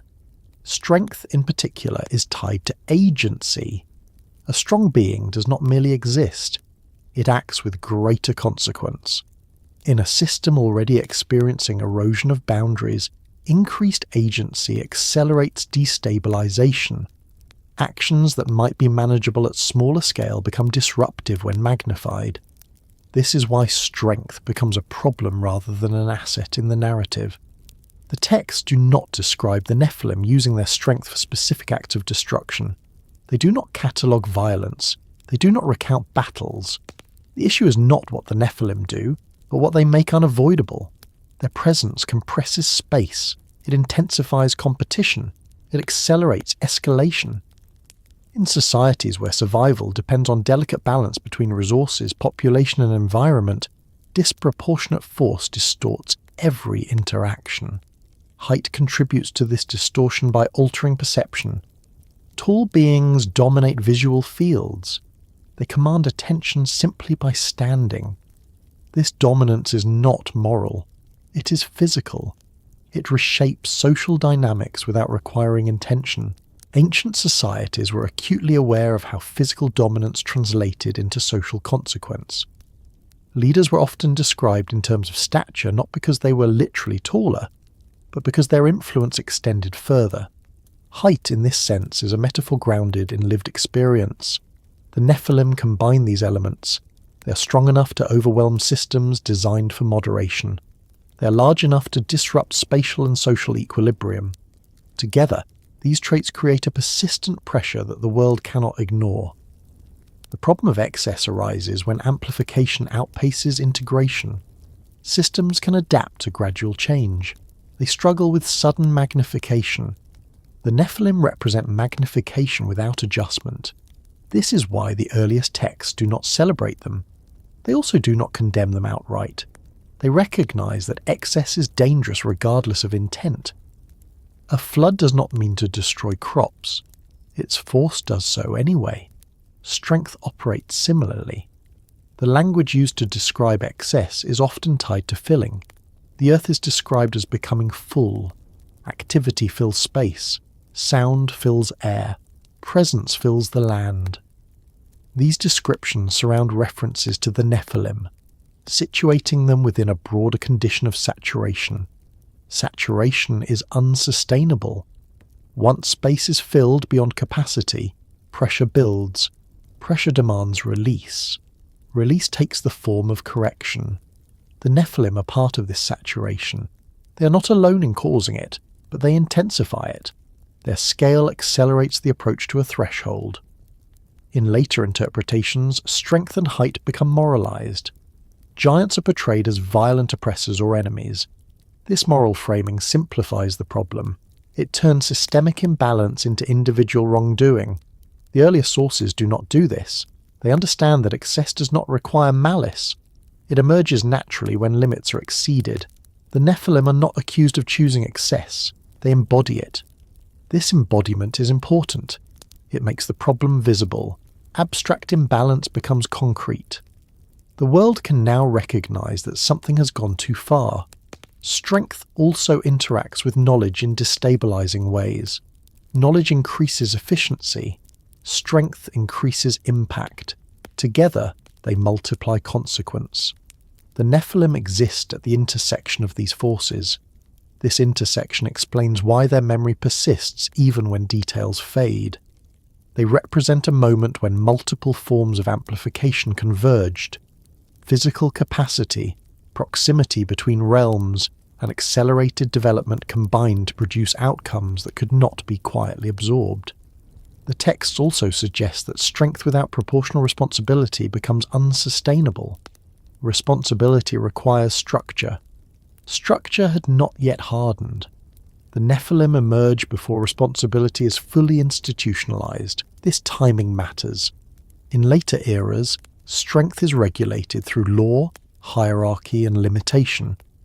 In the period described, these mechanisms are still forming. Strength exists without sufficient containment. Height exacerbates this by distancing the Nephilim from ordinary constraints. Taller beings move differently through space. They interact with architecture, landscape, and people in ways that were not anticipated by the system. Ancient cities were designed for human scale. Fields were cultivated for human labor. Social norms evolved around human interaction. Beings that exceed this scale strain every aspect of daily life. This strain does not require hostility. Presence alone is enough. The Nephilim alter the environment simply by being part of it. The problem of excess is therefore not localized. It permeates. It affects resource distribution, social stability, and environmental balance simultaneously. The earliest texts recognize this interconnectedness. They do not isolate the Nephilim as a separate issue. They integrate them into descriptions of a world approaching overload. This overload is not sudden. It builds. The Nephilim are not the first sign, but they are among the most visible. Strength and height are remembered because they are easy to remember. They leave impression. They linger in story even when explanation is lost. Later generations inherit the impression without the context. Giants remain. The understanding of excess fades. In the original framework, excess is a warning, not a villain. It signals that corrective action is approaching. The texts emphasize that correction is not targeted solely at the most extreme manifestations. It addresses the conditions that allowed them. This is why later responses are broad rather than selective. The problem of excess cannot be solved by removing one element. It requires restructuring the system. Strength and height therefore serve as markers rather than causes. They show where limits have been exceeded. The Nephilim are remembered as giants because their scale made imbalance undeniable. Smaller deviations could be ignored, larger ones could not. This is consistent with how ancient societies understood catastrophe. Minor floods were manageable. Major floods demanded change. Minor conflicts were absorbed. Major disruptions forced reordering. The Nephilim fall into the latter category. They represent a scale of deviation that could not be managed through existing means. The texts do not describe attempts to regulate or negotiate with this excess. They move directly toward correction at the systemic level. This suggests that the imbalance was already too advanced for incremental adjustment. Strength and height are therefore not condemned in isolation. They are part of a pattern that has reached its limit. The narrative does not dwell on physical description because physicality is not the point. The point is proportionality. When proportion fails, correction follows. The memory of giants endures because it preserves this lesson in a form that resists erasure. Scale is hard to forget. Even when later cultures reinterpret giants as enemies or monsters, they preserve the core insight unintentionally. Excess is dangerous. Imbalance demands response. The earliest texts trust the reader to understand this without explicit explanation. They assume familiarity with how systems behave under pressure. Strength, height, and the problem of excess are therefore not separate issues. They are facets of the same condition. The Nephilim embody that condition at its most visible point. They do not cause imbalance, they reveal it. As the story continues, attention will shift increasingly toward response. The world will no longer tolerate amplification without restraint. The problem of excess has reached a stage where observation alone is insufficient. correction becomes inevitable. This chapter does not close that process. It clarifies why strength and height mattered not as marvels, but as warnings. The system has crossed a threshold. The consequences will now move beyond embodiment into action. What follows will not focus on size or power. It will focus on judgment, limitation, and the restructuring of boundaries that excess has made unavoidable. Why memory of the Nephilim appears across cultures is not because the same story was copied unchanged from one people to another. It is because the underlying condition the story describes was experienced, interpreted, and preserved in multiple places, each through its own language and framework. What travels across cultures is not a fixed narrative, but a shared recognition that at some point in the deep past, the world functioned differently, and that difference left marks difficult to erase. The earliest sources do not treat the Nephilim as a closed episode belonging only to a single lineage or land. Their appearance is not framed as a local anomaly.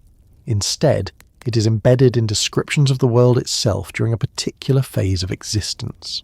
This is the key to understanding why similar figures emerge in distant traditions without direct textual dependence. When memory survives across cultures, it usually does so because it is attached to experience rather than doctrine.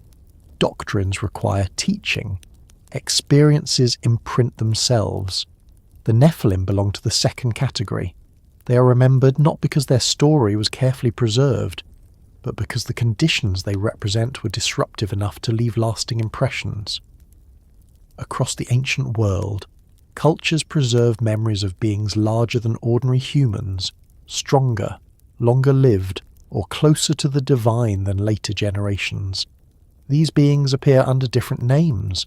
Sometimes they are remembered as heroes, sometimes as demigods, sometimes as ancestors, sometimes as threats. The variation is not evidence of invention, it is evidence of reinterpretation.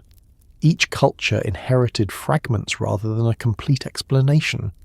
Without the original cosmological framework intact, later societies filled gaps using their own values, fears, and priorities.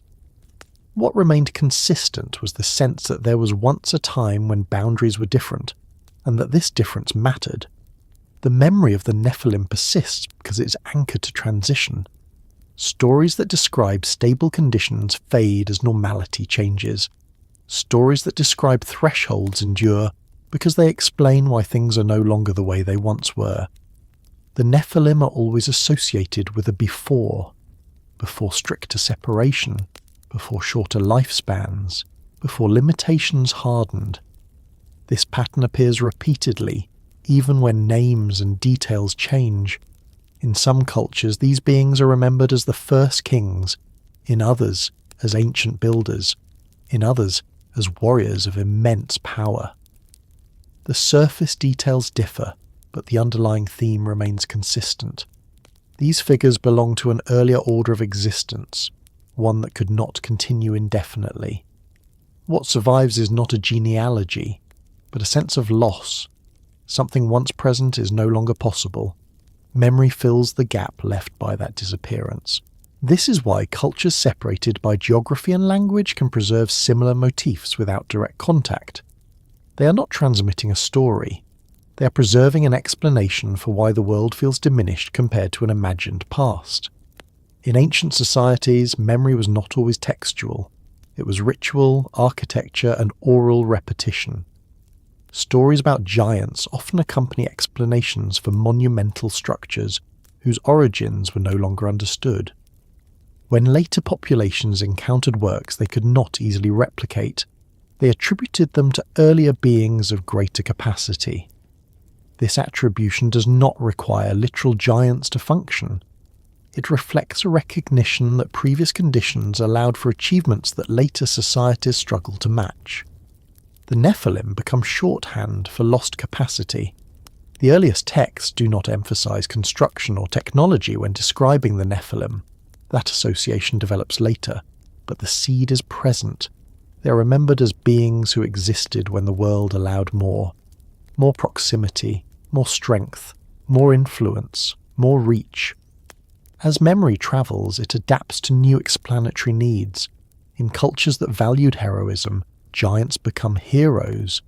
In cultures concerned with morality, they become cautionary figures. In cultures focused on divine hierarchy, they become intermediaries between gods and humans. What does not change is their placement in time. They are always early. They always belong to a world that precedes the present order. This temporal positioning is critical. Memory of the Nephilim is not nostalgia for greatness alone. It is recognition of a break. Something ended. The world became more constrained. This sense of constriction appears across traditions. Lifespans shorten. Knowledge becomes restricted. Divine presence withdraws. The gap between heaven and earth widens. These changes are remembered even when their causes are debated. The Nephilim become anchors for these memories. They embody the earlier condition in a form that can be narrated. The cross-cultural persistence of this memory suggests that it addresses a shared human concern rather than a specific historical event. Humans across societies grappled with the same question. Why does the world feel limited compared to what our stories suggest it once was? Giants provide an answer. They personify lost scale. This does not mean that cultures agreed on details. They did not. What they agreed on implicitly was that something about the early world exceeded what later generations experienced. The earliest Near Eastern texts are among the oldest written expressions of this idea, but they are not its sole representatives. Indo-European traditions preserve demigods who precede ordinary humans. Mediterranean cultures remember heroes born of divine and mortal union. Northern traditions speak of beings who shape the world before gods asserted dominance. These parallels do not require a single origin. They arise naturally when societies attempt to explain perceived decline. The Nephilim, in the oldest framework, are not heroes or villains. They are indicators. Later cultures reinterpret them according to narrative needs. This reinterpretation often introduces conflict. Giants become enemies of gods or humans. Battles are invented to resolve tension. These stories provide closure that the earliest texts do not seek. The oldest sources do not offer closure because the memory they preserve is not meant to comfort. It is meant to explain. Why is the world quieter than before? Why are lives shorter? Why is access restricted? Why must humans struggle where once things seemed easier? Memory answers these questions by pointing backward. Across cultures, this backward gaze takes different forms. In some places, it becomes a golden age myth. In others, a full narrative. In others, a cycle of ages that diminish over time. The Nephilim fit easily into all of these frameworks because they are not defined narrowly. Their ambiguity allows adaptation. What remains consistent is that they belong to a time when scale was greater and restraint weaker. Their disappearance marks the tightening of order. This tightening is remembered as loss even when it was necessary. Order requires limitation. Limitation feels like diminishment to those who inherit it. The memory of the Nephilim persists because it carries this tension. It preserves awareness that the present world is not the only possible configuration. This awareness is uncomfortable. It suggests that current limits are imposed, not inherent. It invites questions about authority, origin, and legitimacy. Cultures respond to this discomfort differently. Some mythologize giants as dangerous to justify their removal. Others elevate them to heroes to preserve admiration without challenge. The earliest sources do neither. They simply note that such beings existed, and that their existence coincided with conditions that could not continue. As memory spreads, explanation shifts. The Nephilim become symbols rather than records. Yet the symbol retains power because it is rooted in shared experience of transition.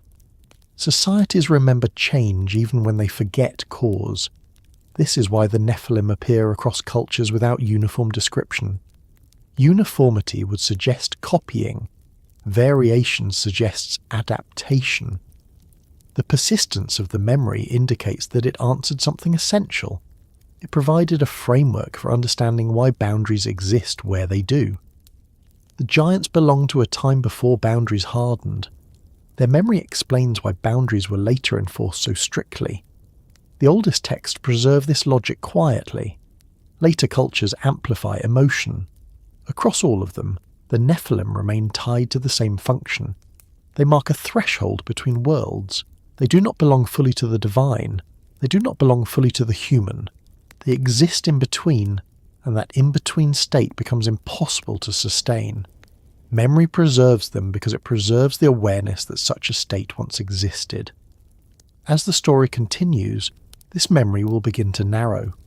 It will be shaped by judgment, by catastrophe, by enforced separation. The Nephilim will recede further into myth as the world settles into its new configuration.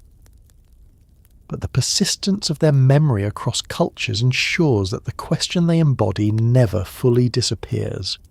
Why was the world once different? Why can it not return to that state? These questions do not require agreement on details.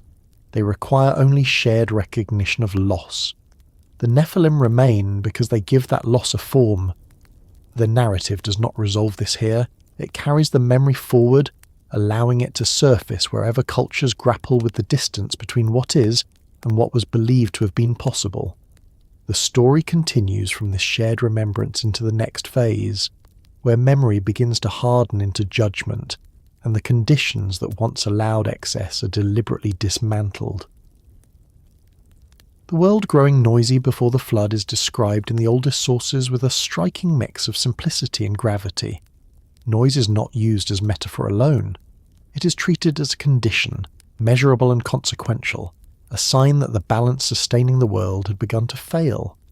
The language is careful, almost understated, yet it returns to this idea repeatedly, as if to ensure it is not dismissed as incidental. Noise matters because it reflects density, acceleration, and loss of restraint. In ancient cosmology, silence is not emptiness, it is equilibrium. A silent world is one where processes unfold within expected bounds, where movement exists but does not overwhelm, where life continues without forcing constant adjustment.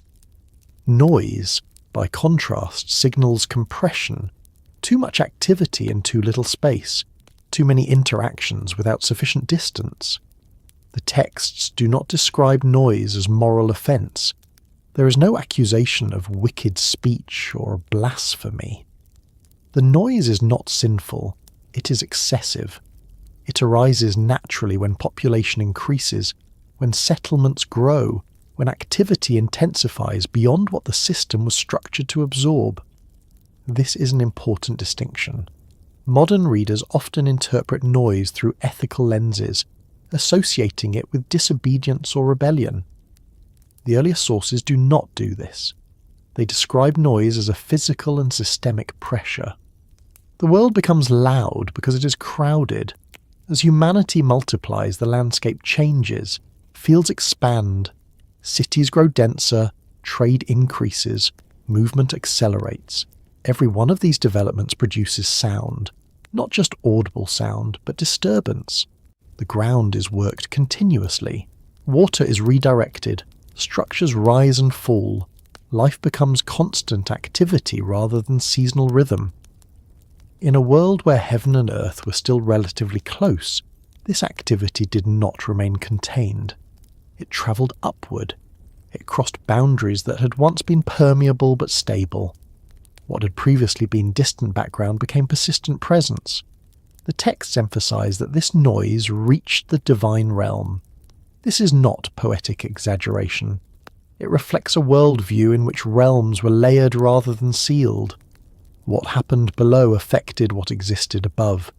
The separation was functional, not absolute. This growing noise is presented as a problem of scale. Individual human lives were not disruptive. Collective accumulation was. The world did not change because of isolated actions, but because of saturation. The Nephilim exist within this context. Their presence amplifies noise rather than creating it. Larger beings move more forcefully through space. Their activities displace more. Their existence accelerates compression. This is why the memory of giants and the memory of noise appear together. Both reflect excess. Both mark a world that has exceeded its comfortable operating range. The earliest texts do not describe the divine response as immediate. There is patience, tolerance, delay. Noise increases over time. It is not a sudden outbreak. It grows gradually, becoming more difficult to ignore. This gradualism is essential. It demonstrates that the world was allowed to approach its limits before intervention occurred. Correction is not impulsive. It is reluctant. The divine realm is not portrayed as fragile or intolerant. It does not react to minor disturbance. Only when noise becomes constant, unrelenting, and inescapable does it trigger response. Noise is disruptive because it prevents rest. Rest, in ancient thought, is not luxury. It is maintenance. Without rest, systems degrade. Without cycles of stillness, order cannot be sustained. The texts emphasize that the noise prevented rest. This detail is often misunderstood or trivialized. It is not about irritation. It is about breakdown of rhythm. When rest becomes impossible, oversight becomes compromised, judgment becomes strained. The system loses its ability to regulate gradually. This loss of gradual regulation makes abrupt correction more likely. Noise also interferes with communication. In a saturated environment, signals are harder to distinguish. Oversight becomes less effective. The watchers, already compromised by proximity, now struggle to perceive clearly. This compounds earlier failures. Knowledge had been shared prematurely. Boundaries had been crossed. Now, the environment itself becomes hostile to correction. The world growing noisy is therefore not a separate issue. It is the culmination of earlier imbalances. It represents the point at which accumulated deviation manifests as constant disturbance. The texts describe this condition using simple language precisely because it was meant to be understood intuitively. Anyone living in a crowded settlement knows what noise signifies. It means too many bodies, too much movement, too little space. Ancient cities were not built for endless expansion. They were constrained by resources, water, and arable land. When populations exceeded sustainable limits, tension followed, disease spread, conflict increased, infrastructure strained. The cosmic narrative mirrors this practical reality. The world itself is described as a kind of city, filled beyond capacity. Noise becomes the indicator that limits have been breached. The divine response to noise is not framed as anger alone. It is framed as necessity. A system cannot function indefinitely without periods of quiet. If quiet cannot be restored internally, it must be imposed externally. This is where the flood enters the narrative not as punishment, but as reset. The language supports this interpretation. The flood does not target specific offenders. It affects the entire world. This universality is important. It confirms that the problem was systemic. Selective correction would not suffice. The noise before the flood is therefore not merely background. It is the reason the flood becomes unavoidable. The texts emphasize that warnings precede catastrophe. This implies recognition.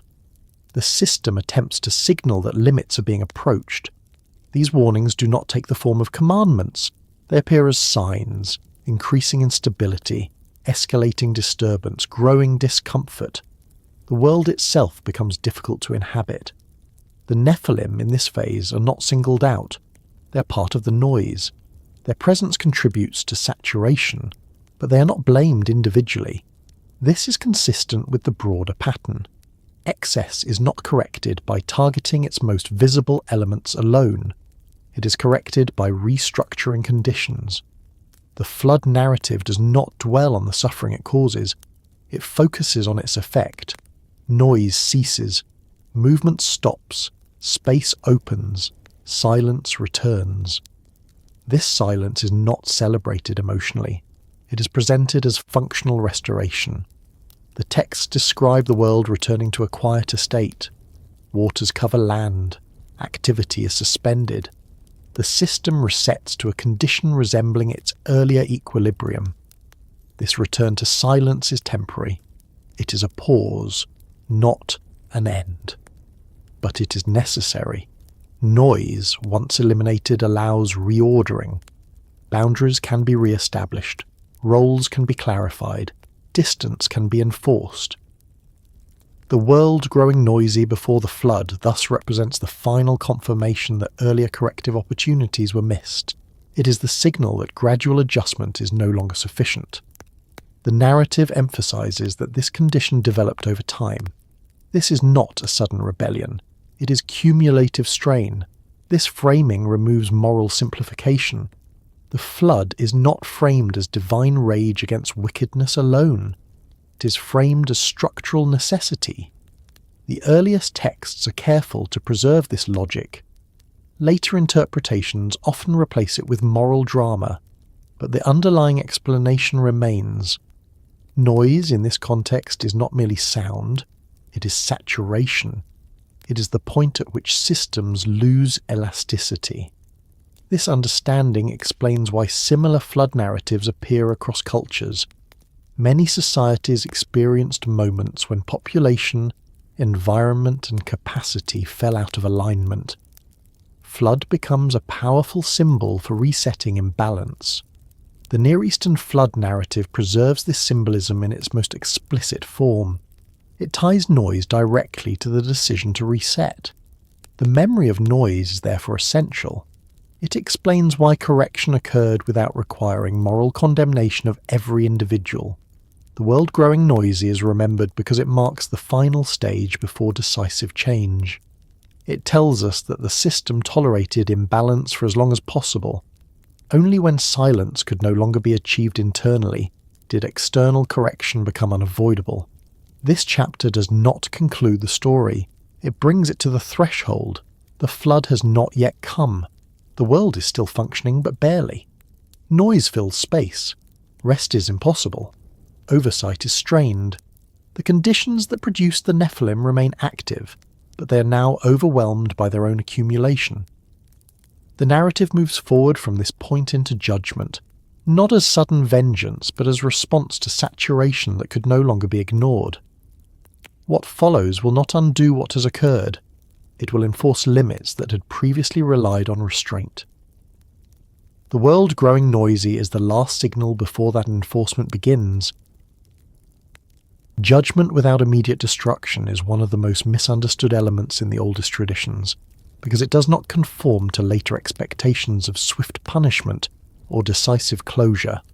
The early sources do not describe a sudden collapse triggered the moment imbalance is recognized. Instead, they present judgment as a process, deliberate and restrained, unfolding over time rather than erupting all at once. This delay is not hesitation, it is structural. In the ancient worldview reflected in these texts, judgment is not synonymous with annihilation. To judge is to assess, to measure, to determine proportion. Destruction is only one possible outcome of judgment, and it is rarely the first. Immediate destruction is inefficient when the problem is systemic. It removes symptoms without addressing cause. The earliest narratives make this clear through pacing. The world becomes imbalanced. Boundaries erode. Knowledge circulates prematurely. Excess appears. Noise fills the earth. Each of these developments is noted before any irreversible action is taken. The system observes itself failing long before it intervenes. This observation is not passive, it is evaluative. The texts repeatedly emphasize awareness. The condition of the world is known, it is discussed, it is weighed. Judgment begins as recognition, not as action. This is where later interpretations often misread silence as indifference. In reality, silence marks deliberation. The absence of immediate destruction reflects the belief that correction should preserve what can still function. The ancient texts assume that systems should be given opportunity to self-correct before external enforcement is imposed. As long as balance can be restored through adjustment, destruction is unnecessary. This belief is consistent with how ancient societies managed their own internal crises. Crops failing did not immediately lead to abandonment of land. Conflict did not automatically result in total war. Gradual remedies were attempted first. Only when these failed did drastic measures follow. The cosmic narrative mirrors this logic. Judgment begins when deviation is recognized. It continues as conditions are monitored. It intensifies as tolerance thresholds are approached. Destruction is reserved for the moment when all lesser responses have failed. This sequence matters because it reframes the flood not as the beginning of judgment, but as its final expression. Before the flood, there is warning, not in the form of commandments or threats, but in the form of increasing instability. The world itself signals that it is reaching its limit. This signaling is the earlier stage of judgment. Noise increases. Rest disappears. Oversight becomes strained. These are not punishments. They are indicators. The texts describe this period as one in which the system still functions, but at cost. Maintenance requires increasing effort. The world becomes difficult to sustain. The divine realm experiences strain not because it is offended, but because equilibrium has broken down. Judgment at this stage is diagnostic. It identifies that conditions are no longer viable. It does not yet prescribe eradication. The presence of beings like the Nephilim complicates this diagnosis. Their existence confirms excess, but it does not demand immediate removal. As we have seen, they are consequences, not causes. To destroy consequences without addressing conditions would be meaningless. Judgment must therefore address the structure that allowed those consequences to arise. This is why early judgment is slow. The texts emphasize discussion and consultation among the divine assembly. Decisions are not unilateral. Perspectives differ. Not all agree on severity or response. This plurality is significant. It demonstrates that judgment is not arbitrary. It is negotiated. Some voices argue for restraint, others for decisive action. This debate reflects recognition that destruction carries cost. Eliminating life removes not only imbalance, but also function. Humanity, despite its excess, serves a purpose. Labour is performed. Order is maintained. Worship continues. The system must weigh loss against correction. This is why immediate destruction is resisted. It would solve one problem by creating another. Removing humanity entirely would reintroduce earlier challenges the system had already resolved. Judgment therefore seeks a solution that preserves continuity while addressing excess. This leads to incremental responses. Limitations are considered. Boundaries are discussed. Adjustments to lifespan, fertility and access are contemplated. These measures aim to reduce pressure without collapsing the system. The text suggests that some of these limitations begin to take effect before the flood. Lifespans shorten gradually. Distance increases subtly. Access becomes more restricted. These are not yet catastrophic changes. They are early corrections. The flood, when it arrives, is not the first judgment. It is the last. Understanding this sequence is essential for interpreting the narrative accurately. The flood does not occur because judgment begins. It occurs because judgment has been ongoing and lesser measures have failed. The idea of judgment without immediate destruction also explains the presence of figures who are warned. Warning implies that destruction is not inevitable at first. It implies possibility of preservation within correction. This preservation is not arbitrary. It serves continuity. Seeds are saved. Memory is preserved. The system resets without erasing itself entirely. The restraint shown in early judgment reflects an understanding of complexity. The world is not a machine that can be shut down and restarted without consequence. It is an interdependent structure. Immediate destruction would damage elements not responsible for imbalance. Gradual judgment attempts to isolate and reduce excess rather than eliminate all life. The ancient texts emphasize that judgment intensifies only as imbalance becomes unmanageable. Noise does not lead immediately to flood, it leads to recognition. Recognition leads to evaluation. Evaluation leads to decision. This process is slow because it is meant to be careful. The presence of disagreement among divine figures underscores this care. There is no monolithic will acting impulsively. There is deliberation. This deliberation is often misunderstood as indecision. In the ancient framework, it is wisdom. Judgment is also portrayed as reluctant. The system does not desire destruction. It resorts to it. This reluctance is important. It reinforces that the flood is corrective, not vindictive. Judgment without immediate destruction also reframes human responsibility. Humanity is not annihilated the moment imbalance appears. Time is given. Space is allowed. Opportunity exists for the system to stabilize. The failure to stabilize is collective, not individual. No single action triggers catastrophe. It is accumulation. The texts emphasize that this accumulation is visible. The world shows signs of strain. The watchers see it. The divine assembly discusses it. Judgment is informed by evidence. This evidence-based approach contrasts sharply with later portrayals of divine wrath triggered by singular transgression. The early narrative resists simplification. It preserves complexity even when that complexity is uncomfortable. Judgment unfolds in stages because the system itself unfolds in stages. Correction mirrors causation. Immediate destruction would interrupt this mirroring. It would obscure the logic of response. The flood, when it arrives, is devastating precisely because it has been delayed. The longer imbalance persists, the more drastic correction must be. This is not cruelty. It is proportionality. The texts do not celebrate destruction. They describe it with gravity and restraint. The focus remains on restoration of balance rather than on punishment of offenders. Judgment without immediate destruction also allows for memory. The system learns. Survivors carry forward understanding of limits. The world that emerges afterward is more constrained, but more stable.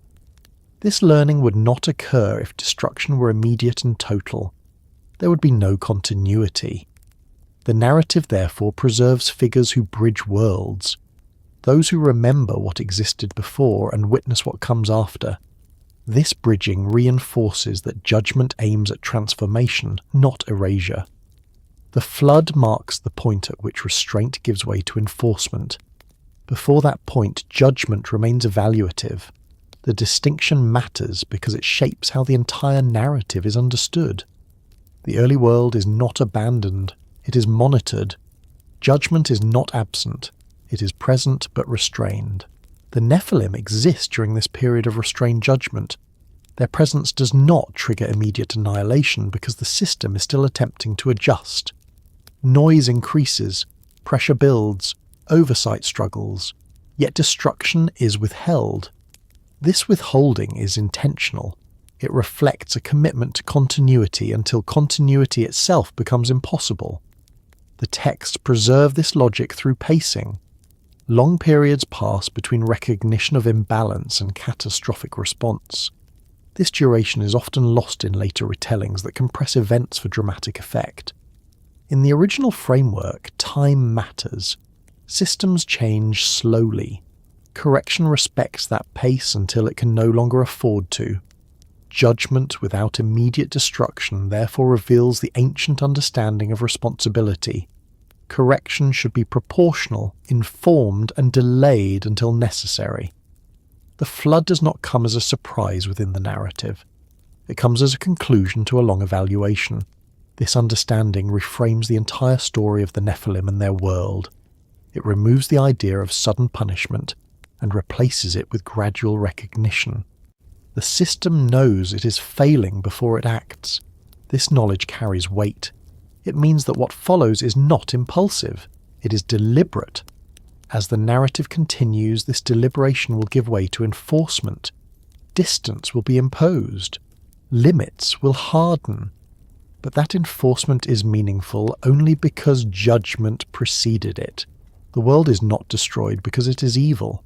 It is corrected because it has exceeded its capacity to regulate itself.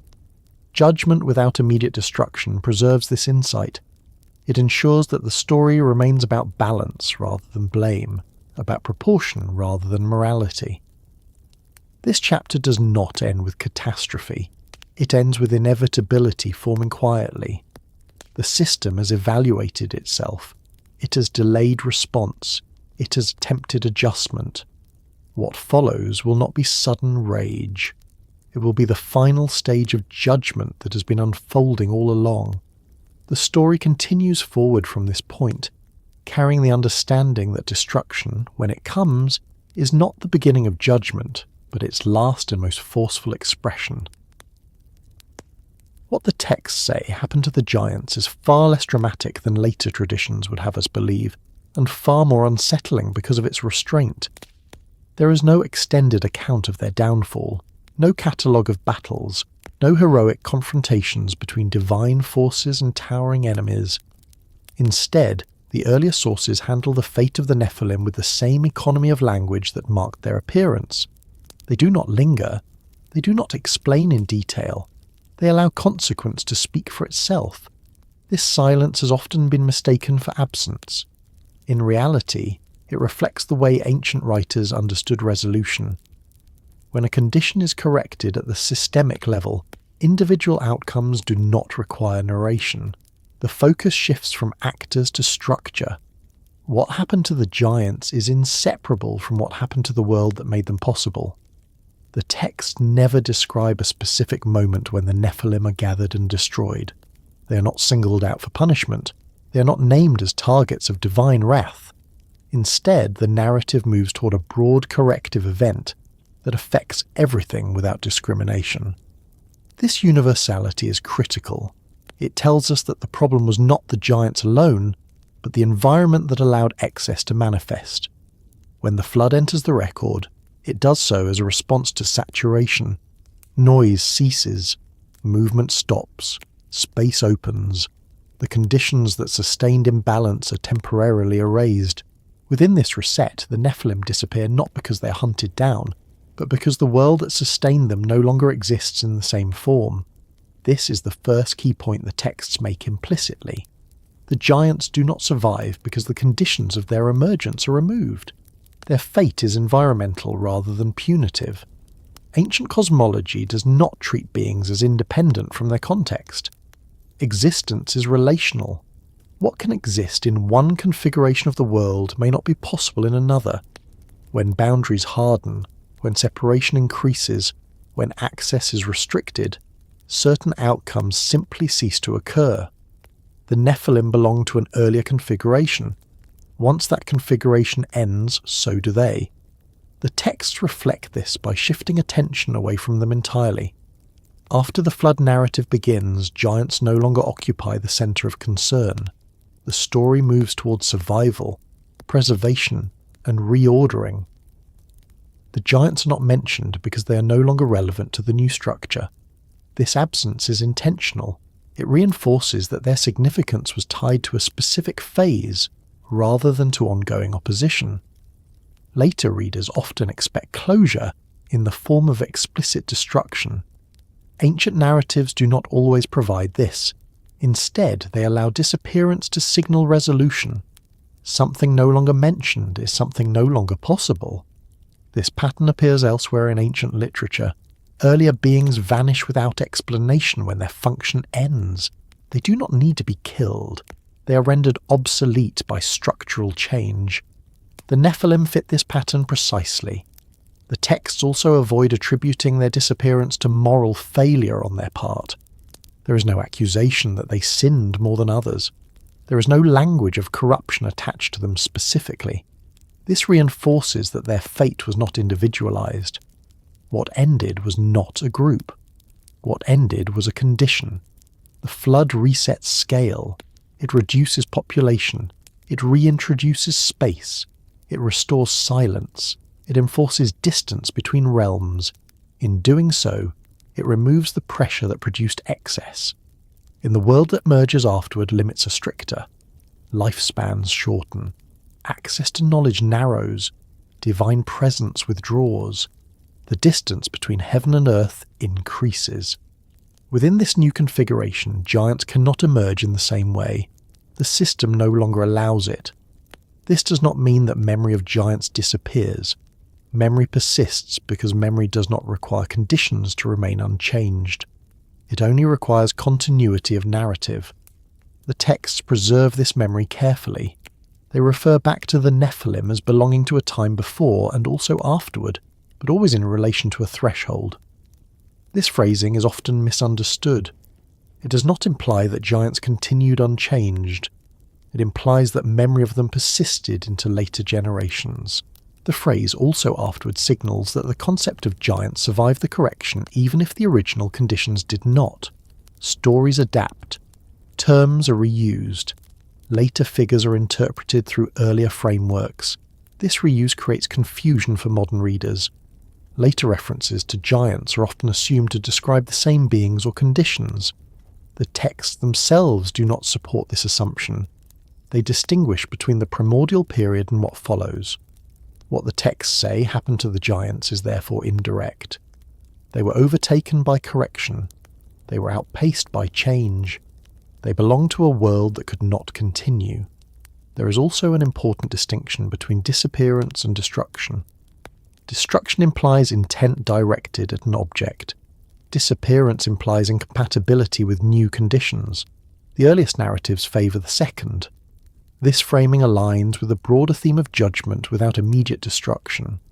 The flood corrects imbalance at scale. It does not target anomalies individually. The Nephilim, as manifestations of imbalance, are caught within this correction.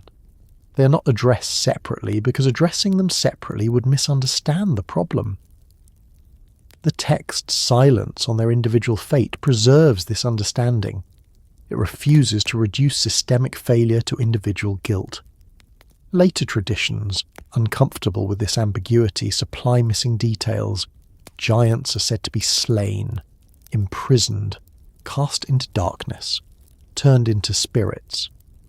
These elaborations reflect evolving theological needs rather than original memory. They provide closure where the earliest texts intentionally withhold it. The oldest material does not need to explain where the giants went because it assumes the reader understands how systems behave. When conditions change, outcomes change. The giants are not immortal beings who must be actively destroyed. They are products of circumstance. Remove the circumstance and the product ceases. This is a subtle but profound insight. It shifts focus from conflict to structure. The texts also imply that remnants of the old world survive in altered forms. Memory survives. Cultural traces persist.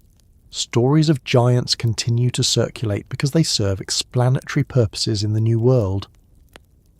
But the giants themselves do not reappear as they were.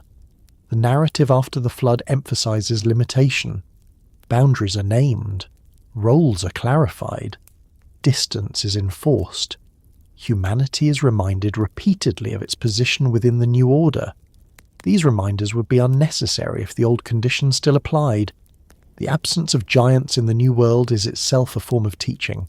It demonstrates that the world has changed. The texts reinforce this change by describing new restrictions. Lifespans are reduced. Access to certain knowledge is curtailed. Divine-human interaction becomes rare and mediated. These changes collectively ensure that excess cannot accumulate in the same way again. The giants are therefore not defeated, they are prevented. This preventative logic is central to the ancient worldview. Correction aims to stop recurrence, not to dramatize victory. The silence regarding the giant's fate also protects the narrative from becoming sensational. It keeps attention on the lesson rather than the spectacle. The lesson is clear to those who read carefully. When balance fails, correction reshapes the world. Individual outcomes are secondary. The Nephilim do not need a detailed ending because their role was never to be protagonists. They were signals. Once the signal is heeded, the system adjusts. This is why the texts move on so quickly. They are not dismissive. They are efficient. The disappearance of the Nephilim marks the end of a phase. The world that follows is narrower, quieter, more controlled. This narrowing is not portrayed as triumph, it is portrayed as necessity. The giants belong to memory because memory preserves what is no longer possible. Later cultures, encountering traces of earlier grandeur, reuse the image of giants to explain what they cannot replicate. This reuse does not imply survival, it implies longing. The earliest texts do not indulge this longing. They accept limitation as the cost of stability. What the texts say happened to the giants is therefore inseparable from what they say happened to the world. The world changed. Excess was removed. Conditions were restructured. Within that restructuring, the giants faded. They are not mourned. They are not celebrated.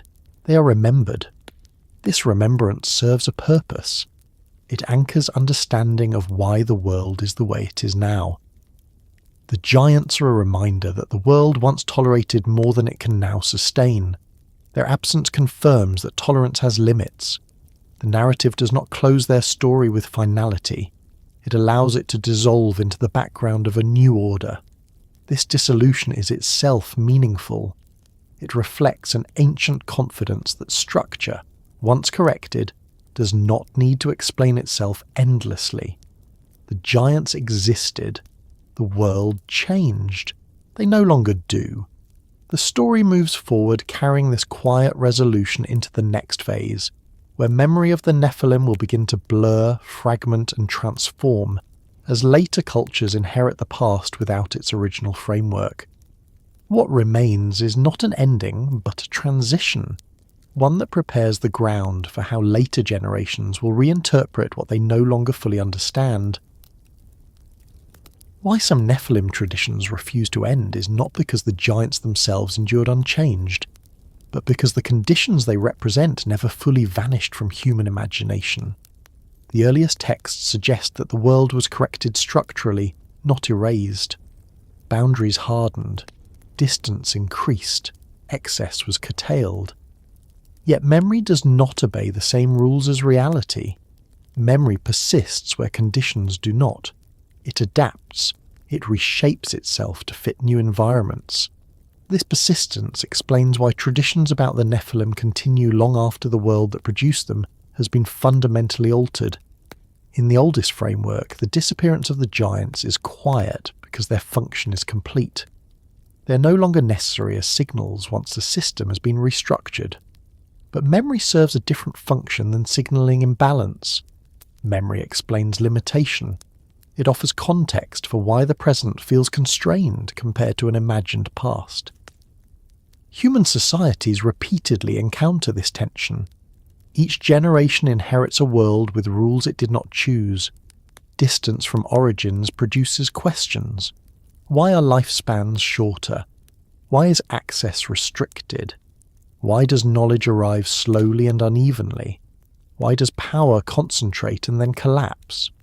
Stories of the Nephilim offer an answer that does not require technical explanation. They locate loss in history rather than in inevitability. This is why Nephilim traditions resist closure. To end them completely would be to accept that the current order is absolute. Memory resists that acceptance. It preserves the idea that things were once different, and therefore could have been otherwise. In cultures where divine presence feels distant, traditions of giants preserve intimacy. They recall a time when heaven and earth were nearer, when interaction was possible without mediation. Even when the details are distorted, the core impression remains. Proximity once existed. In cultures where human limitation feels oppressive, giants preserve scale. They embody capacities beyond ordinary reach. Strength, longevity, and influence are projected backward onto earlier beings because the present no longer allows them. These traditions do not persist because of literal continuity. They persist because they perform psychological and cultural work. They explain constraint. They soften loss by assigning it to a transition rather than to permanent deficiency. The refusal of Nephilim traditions to end is therefore not defiance of the original texts. It is an extension of their logic. The earliest narratives already treat the Nephilim as belonging to memory rather than to ongoing reality. Later cultures simply lean into that memory more heavily as distance from origins increases. This persistence also reflects how ancient societies understood time. Time was not linear progress, it was layered. Past conditions could influence present meaning even when they could not be restored. Stories allowed earlier layers to remain active. The Nephilim occupy one such layer. They represent a world with fewer restrictions and greater risk. As the present becomes more regulated, memory of that risk-laden freedom becomes attractive. This attraction does not imply endorsement. It implies fascination. Cultures are drawn to what has been lost even when its loss was necessary. The earliest texts already hint at this tension. They correct excess without celebrating the outcome. The post-correction world is stable, but it is diminished. Silence returns, but vitality is reduced. Distance is enforced, but intimacy is lost. Nephilim traditions preserve awareness of that trade-off. This awareness becomes more pronounced as cultures face their own moments of contraction. When societies collapse, when empires fall, when knowledge is lost, stories of giants resurface. They provide a language for explaining decline without blaming current generations entirely. Giants become ancestors of loss. In some traditions, Nephilim are recast as heroes. This recasting reflects admiration for scale rather than accuracy about origin. In others, they become villains, reflecting fear of excess. In still others, they become builders or kings, anchoring monumental remains to remembered greatness. These variations demonstrate adaptability, not continuity of fact. The Nephilim endure as a flexible symbol precisely because the earliest texts left them undefined. The refusal of these traditions to end is also tied to the incomplete nature of correction. The flood resets conditions, but it does not eliminate imbalance entirely. Excess returns in new forms, power accumulates, knowledge concentrates, distance creates new kinds of strain. Because imbalance returns, memory of earlier imbalance remains relevant. Giants become reference points. They allow comparison between present excess and past excess. This comparison can be comforting. It suggests that collapse and correction are part of a cycle, rather than signs of ultimate failure. In some traditions, Nephilim are said to survive indirectly, through bloodlines or echoes. These ideas do not originate in the earliest texts. They emerge from the need to explain persistent inequality. Why are some stronger, taller, more dominant? Why do some lineages wield disproportionate influence? Giants provide a narrative framework for these questions. They externalize inequality. They locate it in ancestry rather than chance. The earliest texts do not support literal survival in this way, but they do support symbolic inheritance. Consequences carry forward. Structures shape outcomes across generations. Later traditions blur this distinction. Symbolic inheritance becomes literalized. Giants are said to return, to hide, to sleep, to wait. These ideas reflect anxiety about unresolved imbalance rather than historical continuity. The refusal of Nephilim traditions to end also reveals discomfort with enforced limitation. The post-correction world demands restraint. It restricts access. It defines roles narrowly. Memory pushes back by preserving stories of a time before these restrictions hardened. This pushback does not overturn the new order, it coexists with it. The persistence of Nephilim traditions therefore does not threaten stability. It complements it by providing context. Cultures that forget entirely risk believing that their limitations are natural and unchangeable. Cultures that remember too vividly risk longing for chaos. The balance lies in memory that acknowledges difference without demanding return. The earliest texts seem aware of this balance. They record the Nephilim without glorification and allow memory to persist without endorsement. Later cultures struggle to maintain this restraint. They amplify what the earlier sources held lightly. The refusal of Nephilim traditions to end reflects this amplification. It shows how memory grows louder as context fades.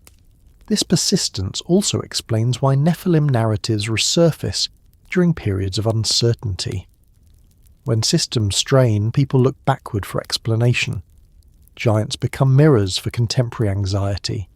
The earliest framework treats giants as consequences of imbalance. Later frameworks treat them as causes or threats.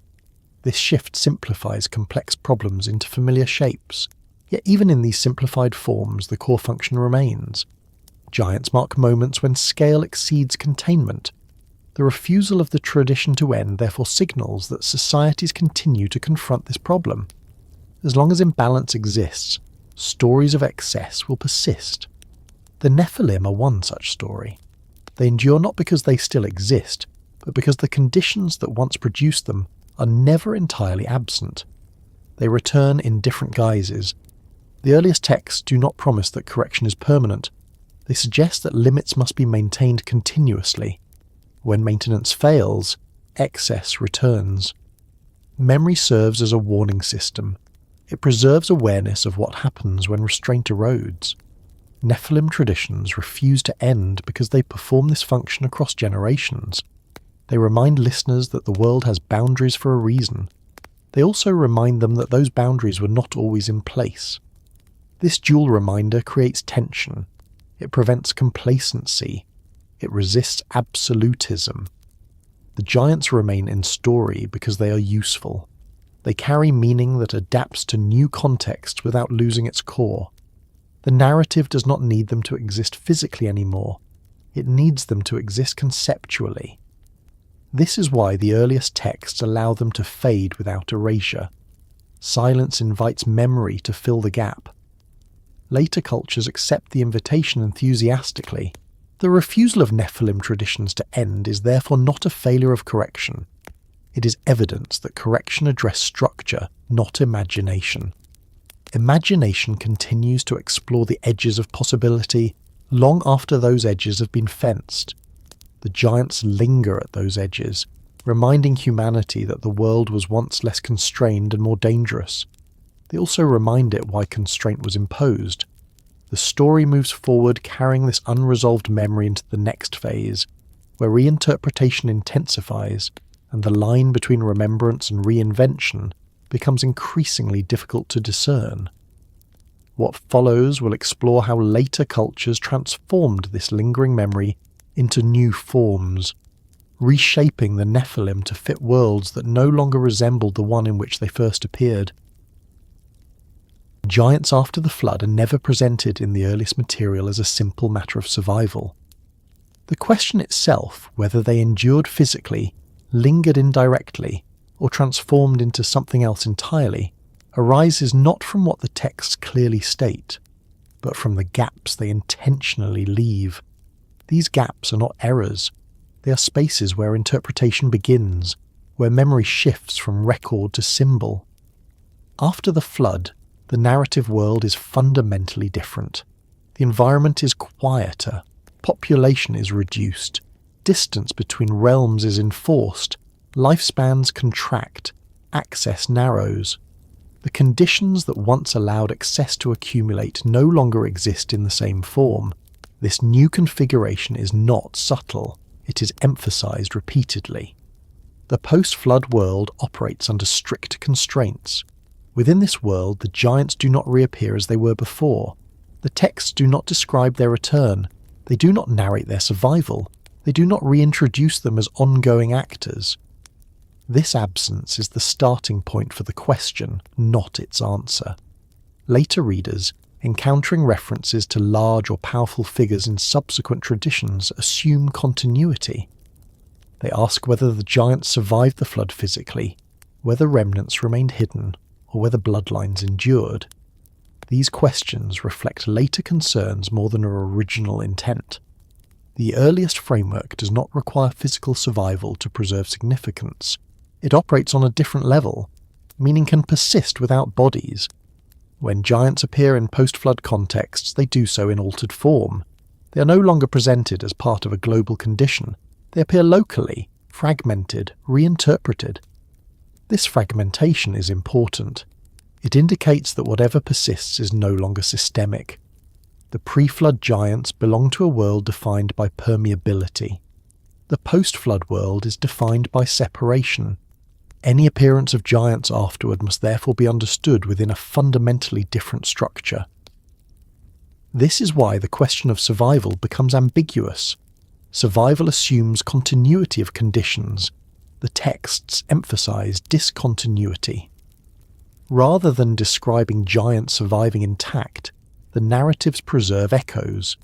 These echoes appear as stories of unusually strong figures, legendary ancestors, or opponents encountered at the edges of human settlement.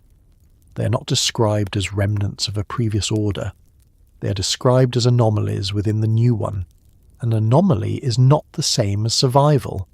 It does not imply persistence of the original system. It implies reinterpretation. The post-flood world reuses older language to describe new phenomena. Terms associated with giants are applied to beings or groups that stand out within the new constraints. This reuse creates the impression of continuity, even when conditions have changed. The texts themselves do not insist that these later figures are the same as those before. That insistence comes from readers seeking coherence where the narrative emphasizes difference. In the ancient worldview, words carry memory. They retain associations even when applied in new contexts. The term used to describe excess in one era may be reused to describe prominence in another, without implying identity. This linguistic continuity creates confusion for later interpreters. Giants appear again, but the world they inhabit is no longer the same. The post-flood giants, where they appear, are not tied to cosmological imbalance. They do not coincide with proximity between heaven and earth. They do not mark systemic failure. They exist within a world already corrected. This distinction matters. It suggests that these later giants are not survivors of the pre-flood condition, but reflections of it. Reflection does not require survival, it requires memory. Memory compresses complexity. It simplifies. It turns conditions into characters. The pre-flood giants become symbols of loss scale, reused to describe anything that feels outsized in a world now governed by limits. This symbolic reuse explains why giants appear at the margins of later narratives. They inhabit borderlands. They dwell in distant regions. They confront emerging societies as obstacles rather than as rulers. Their placement reflects discomfort. The new world tolerates difference only at its edges. The flood enforces central order. What does not fit that order is pushed outward. Giants, as symbols of excess, belong outside the centre in this new configuration. The question of survival therefore misses the point.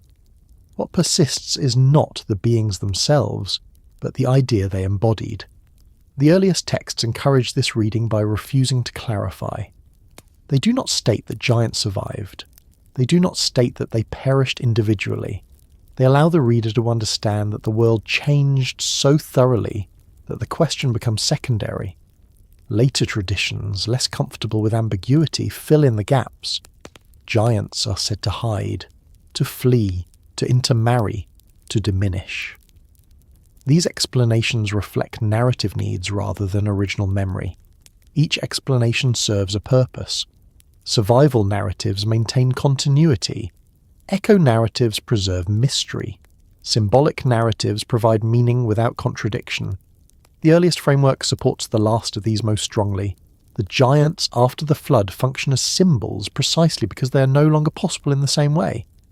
Their impossibility gives them power. They become markers of contrast. They highlight how constrained the present has become. In post-flood narratives, when giants are encountered, they are often defeated. This defeat is not merely physical. It is conceptual.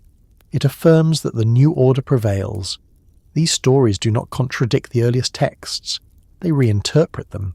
The earliest material does not require giants to be defeated individually because it frames correction structurally. Later material dramatizes that correction through conflict. This dramatization serves cultural needs. It reassures societies that excess can be confronted and overcome within the new order. The symbolic giants after the flood allow this reassurance without reopening the original cosmological problem. They are manageable because they are no longer systemic. The echo of the Nephilim persists because societies continue to encounter imbalance at smaller scales. Power concentrates, strength overwhelms, authority exceeds restraint. Giants provide a language for describing these experiences. In this sense, giants survive not biologically but narratively. They are reused as metaphors for disproportion wherever it appears. The earliest texts do not object to this reuse because they never claimed exclusivity. They preserved a memory, not a monopoly. The question of survival, echo or symbol, is therefore answered implicitly. Physical survival is unnecessary. Echo and symbol suffice. The post-flood world is not haunted by literal giants. It is shaped by the memory of what happens when boundaries fail. That memory finds expression wherever excess threatens order. This is why giants appear in stories of conquest, settlement, and conflict. They embody the challenge of imposing structure on a world that resists it. They are encountered, confronted, and removed because the new world requires this pattern to repeat. Each removal reaffirms the necessity of limits. The giants after the flood are smaller, weaker, and more localized because the system no longer allows global excess. Their diminishing scale mirrors the tightening of boundaries. This pattern reinforces the lesson without requiring repetition of catastrophe. The flood corrects at the highest level. Later narratives reinforce correction at lower levels. The symbolic giants perform this function. They allow societies to rehearse the logic of restraint without reopening the conditions that made restraint necessary. This rehearsal keeps memory alive while maintaining stability. The earliest texts leave this possibility open by refusing to define the giant's fate too precisely. They trust later generations to adapt the memory responsibly. Whether later cultures do so responsibly is another question. Some traditions exaggerate, some simplify, some distort. But all of them engage with the same underlying tension. The giants after the flood are never the same as those before because they cannot be. The world does not permit it. What persists is not presence, but pressure remembered. The Nephilim become a lens through which later generations examine their own limits. They are invoked when scale feels wrong, when power feels unregulated, when structures strain. In this way, the giants continue to function long after their physical possibility has ended. They do not survive as bodies, they survive as warnings. This survival is more enduring than physical continuity would have been. The earliest texts in their restraint allow this outcome. They do not trap the Nephilim in a single meaning. They allow them to dissolve into memory, where memory can do its work across cultures and eras. The question of survival therefore resolves not into certainty, but into function. The giants after the flood exist as echoes and symbols because that is all the new world can accommodate. Their refusal to disappear entirely reflects humanity's refusal to forget what excess looks like. The story does not close this question definitively. It allows it to remain open, adapting to new contexts. As the narrative moves forward, attention will shift to how later cultures reshape this memory further, turning echoes into legends and symbols into stories that bear little resemblance to their origin. The giants will continue to change, not because they return, but because memory continues to reinterpret what it cannot fully release. How later cultures reinterpreted what they inherited begins with distance. Not distance of geography alone, but distance of time, language, and lived experience. As generations passed, the world shaped by correction became normal. Boundaries hardened into assumptions. Separation between realms was no longer remembered as a change, but as the way things had always been. What remained of the earlier world survived only as fragments, preserved in stories whose original framework was no longer accessible. When memory loses context, it does not disappear, it transforms. Later cultures did not discard the inheritance of the Nephilim narrative. They reshaped it to answer new questions in new environments. The earliest texts were written in a world still close to the correction they described. Their restraint reflects proximity to memory. Later cultures inherited the story without that proximity. They encountered names, motifs, and impressions without understanding the system that had produced them. Faced with this gap, reinterpretation became inevitable. The Nephilim, originally indicators of systemic imbalance, were no longer understood as such. The concept of imbalance itself had shifted. In worlds governed by stricter law, hierarchy, and separation, excess was increasingly moralized. What had once been a structural failure became a story of individual wrongdoing. This shift marks the beginning of reinterpretation. Later cultures began to frame the giants not as consequences but as causes. They were no longer symptoms of a strained world, they became agents of disruption. This reframing allowed societies to localize blame and simplify explanation. Complex systems are difficult to preserve in memory. Characters are easier. As a result, giants became personalities. They were given names, lineages, motives. Stories attached intention to what had originally been presented as outcome. This made the narratives more engaging, but it also altered their meaning. In some traditions, giants were elevated into heroes. This elevation reflects admiration for scale rather than accuracy of memory. As societies faced their own limitations, they projected longing backward. The giants became symbols of lost greatness, remembered fondly rather than cautiously. In other traditions, giants became enemies. They were cast as obstacles to progress, threats to order, embodiments of chaos. This interpretation aligned with cultures that emphasize conquest, expansion, and divine mandate. Giants served as convenient representations of what must be overcome to establish legitimacy. Both interpretations depart from the earliest framework, but both emerge naturally from it once context fades. Later cultures also reinterpreted the relationship between giants and the divine. Where the earliest texts emphasize proximity and blurred roles, later traditions insisted on hierarchy. Divine beings became distant, sovereign, unapproachable. In this new structure, giants could no longer be ambiguous. They had to be classified. Some traditions placed them beneath the gods but above humans. Others pushed them entirely into opposition with the divine. Still others turned them into relics of an earlier divine experiment gone wrong. These classifications reflect theological developments rather than historical continuity. The reinterpretation also extends to physical description. A symbolic scale became literalized, giants grew taller, stronger, more monstrous. Bodies replaced systems as the primary site of meaning. What had once indicated excess abstractly was now depicted concretely. This physicalization made the stories easier to transmit but harder to interpret correctly. Later cultures encountering monumental ruins or ancient structures they could not explain found giants useful. Attribution replaced analysis. If present society could not build something, earlier beings of greater capacity must have done so. Giants became builders, architects, originators. This reinterpretation says more about later societies than about the Nephilim themselves. It reflects discontinuity in capability rather than continuity of memory. As empires rose and fell, reinterpretation accelerated. Each culture adapted inherited fragments to fit its own concerns. Nomadic societies emphasized strength and conflict. Urban societies emphasized construction and order. Religious societies emphasized morality and judgment. The Nephilim were reshaped accordingly. In some traditions, giants were absorbed into genealogies. They became ancestors of notable lineages. This move localized the myth.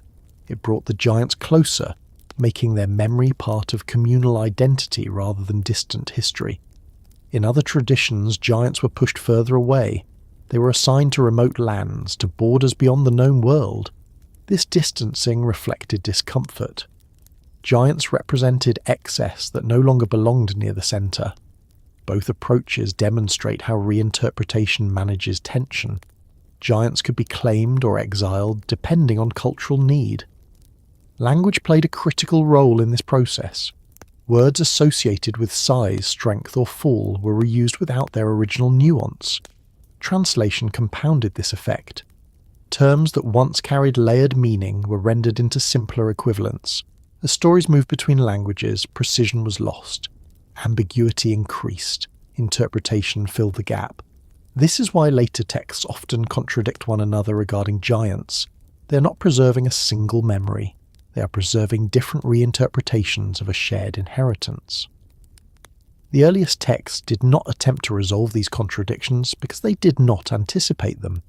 They assumed familiarity with the framework they operated within. Later cultures no longer had that framework.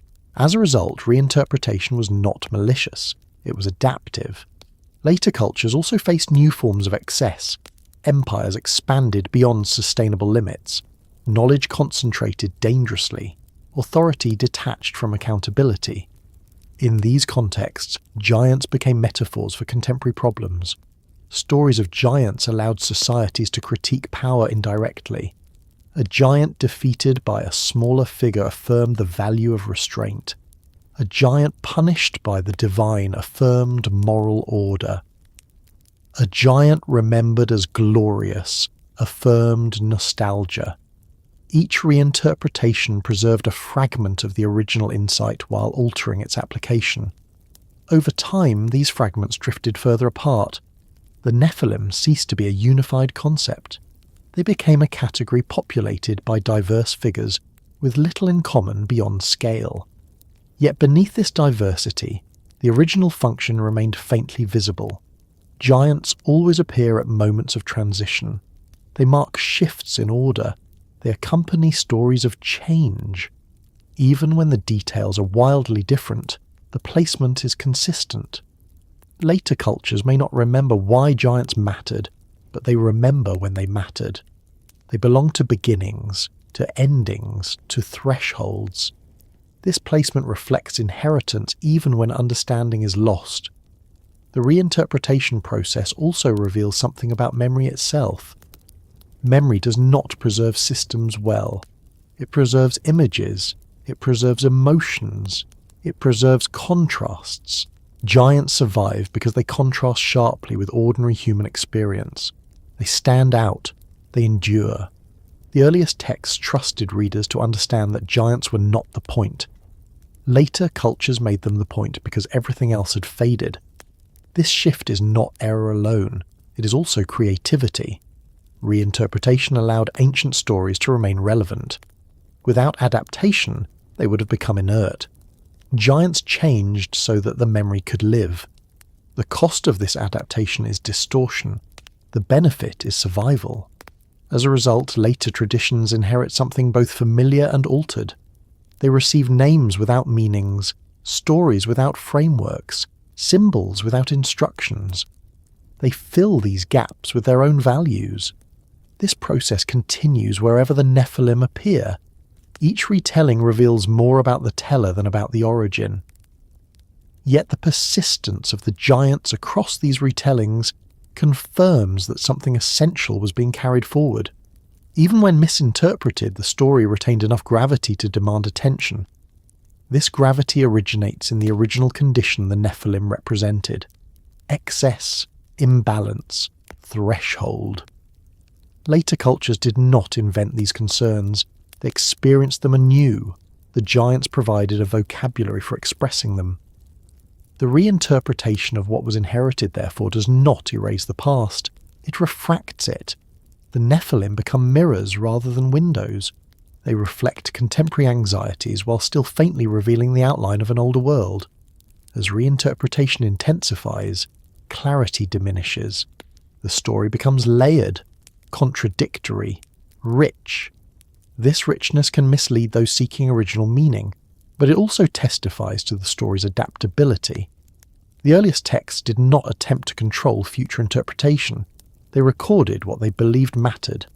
Later cultures took that record and reshaped it, sometimes faithfully, sometimes radically. This reshaping is part of the story, not a corruption of it. The Nephilim narrative survives because it invites reinterpretation. It resists closure. As the story moves toward its final stages, this accumulated reinterpretation will reach a point where memory and meaning are almost entirely separated. What remains will not be an account of what happened, but a reflection of how humanity remembers change. The next movement will explore that final separation, where memory becomes abstraction, and the Nephilim exist primarily as idea rather than inheritance. The story continues forward from here, carrying the weight of reinterpretation into its last transformation. The difference between remembering and understanding is subtle, but it is where the Nephilim narrative ultimately changes its nature. Remembering preserves images. Understanding preserves structure. One can exist without the other, and over long stretches of time, they often separate. The story of the Nephilim survives largely because it is remembered. What fades is the framework that once made sense of that memory. Remembering is passive. It carries forward what was striking, unusual, or emotionally charged. Giants are remembered because they stand out. They are large. They are powerful. They belong to a time that feels distant and irretrievable. These qualities make them easy to retain even when everything else is lost. Understanding is active. It requires context, causation, and relationship. It asks why giants mattered, not just that they existed. It demands attention to systems rather than to figures. This kind of attention is difficult to sustain across generations, especially when the systems themselves no longer resemble those of the past. The earliest texts operate at the level of understanding. They do not linger on imagery because imagery is not the point. They situate the Nephilim within a web of conditions, proximity between realms, erosion of restraint, knowledge circulating without regulation, excess accumulating until correction became necessary. The giants are meaningful only within that web. As time passes, the web dissolves. What remains are threads, names, vague impressions, the sense that something extraordinary once existed and then disappeared. This is remembering. Later cultures inherit these threads without the ability to reconstruct the original pattern. They remember giants, but they no longer understand what giants signified. They retain the symbol and lose the system. This loss is not accidental. Understanding requires continuity. It requires that the world in which a story is told resembles the world it describes closely enough for analogy to function. Once the post-flood world settles into stricter separation and limitation, the earlier logic becomes harder to grasp intuitively. People can remember that giants existed without understanding why they existed. This distinction explains why later traditions multiply in detail while diminishing in coherence.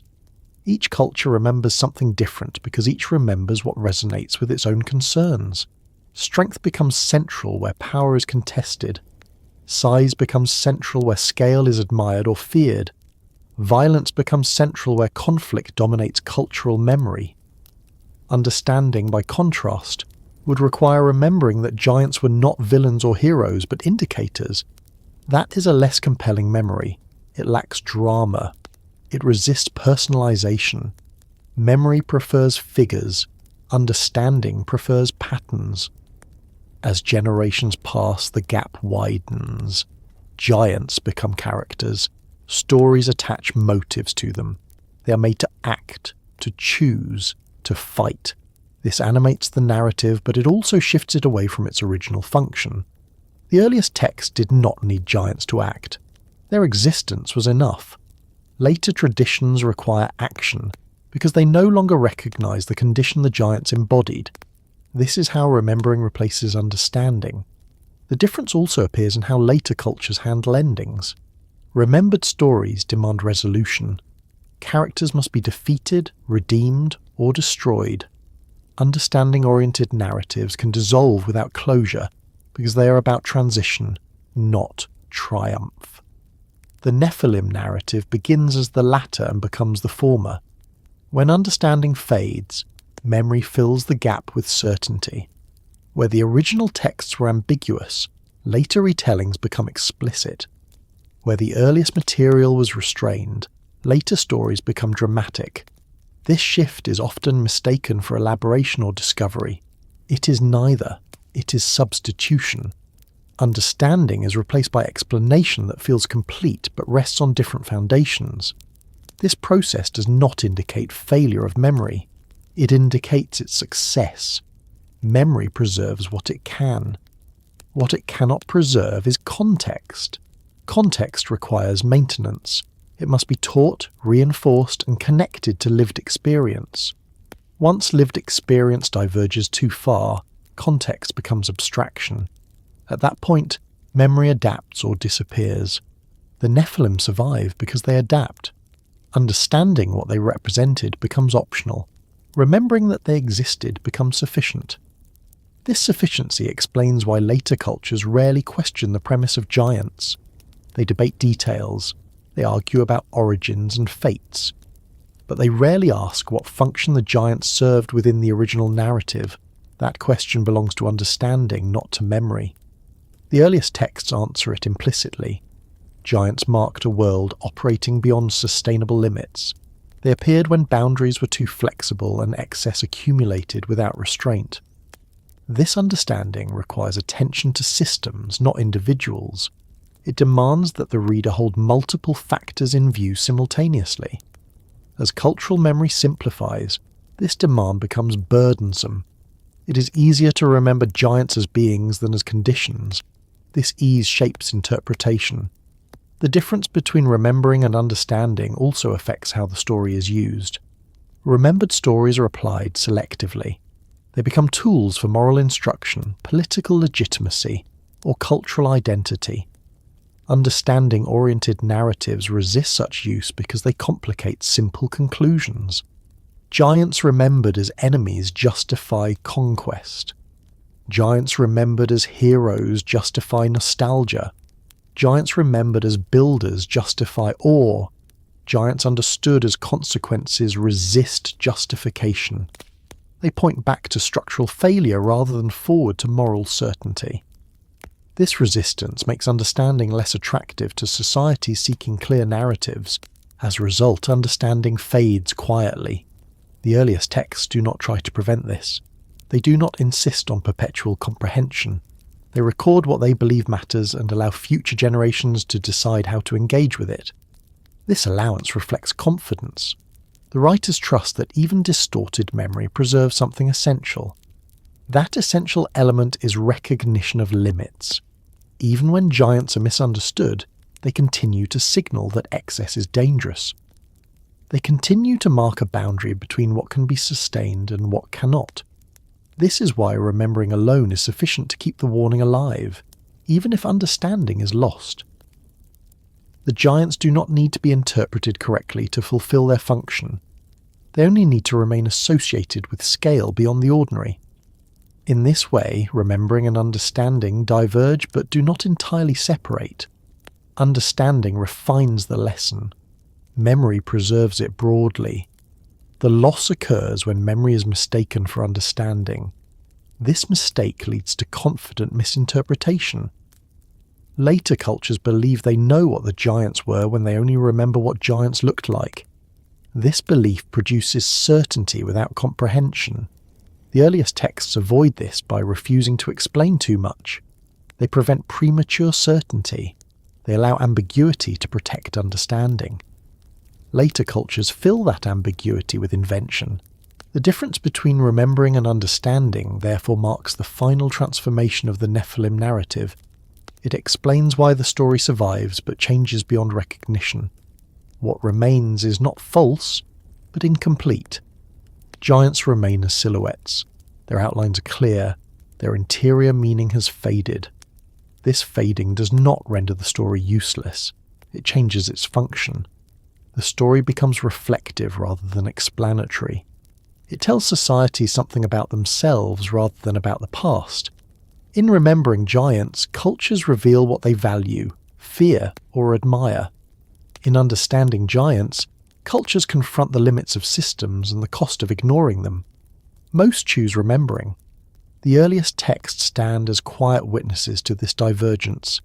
They preserve the difference by modelling restraint. They do not argue. They do not correct later interpretations. They simply exist. Those who approach them slowly can still recover understanding. Those who approach them quickly carry memory forward. Both outcomes were anticipated. The Nephilim narrative was never meant to be closed. It was meant to endure. Its endurance depends less on precision than on persistence. The difference between remembering and understanding explains how that endurance is possible. One preserves form, the other preserves function. The form survives across cultures. The function survives in fragments. Together, they ensure that the story does not disappear entirely.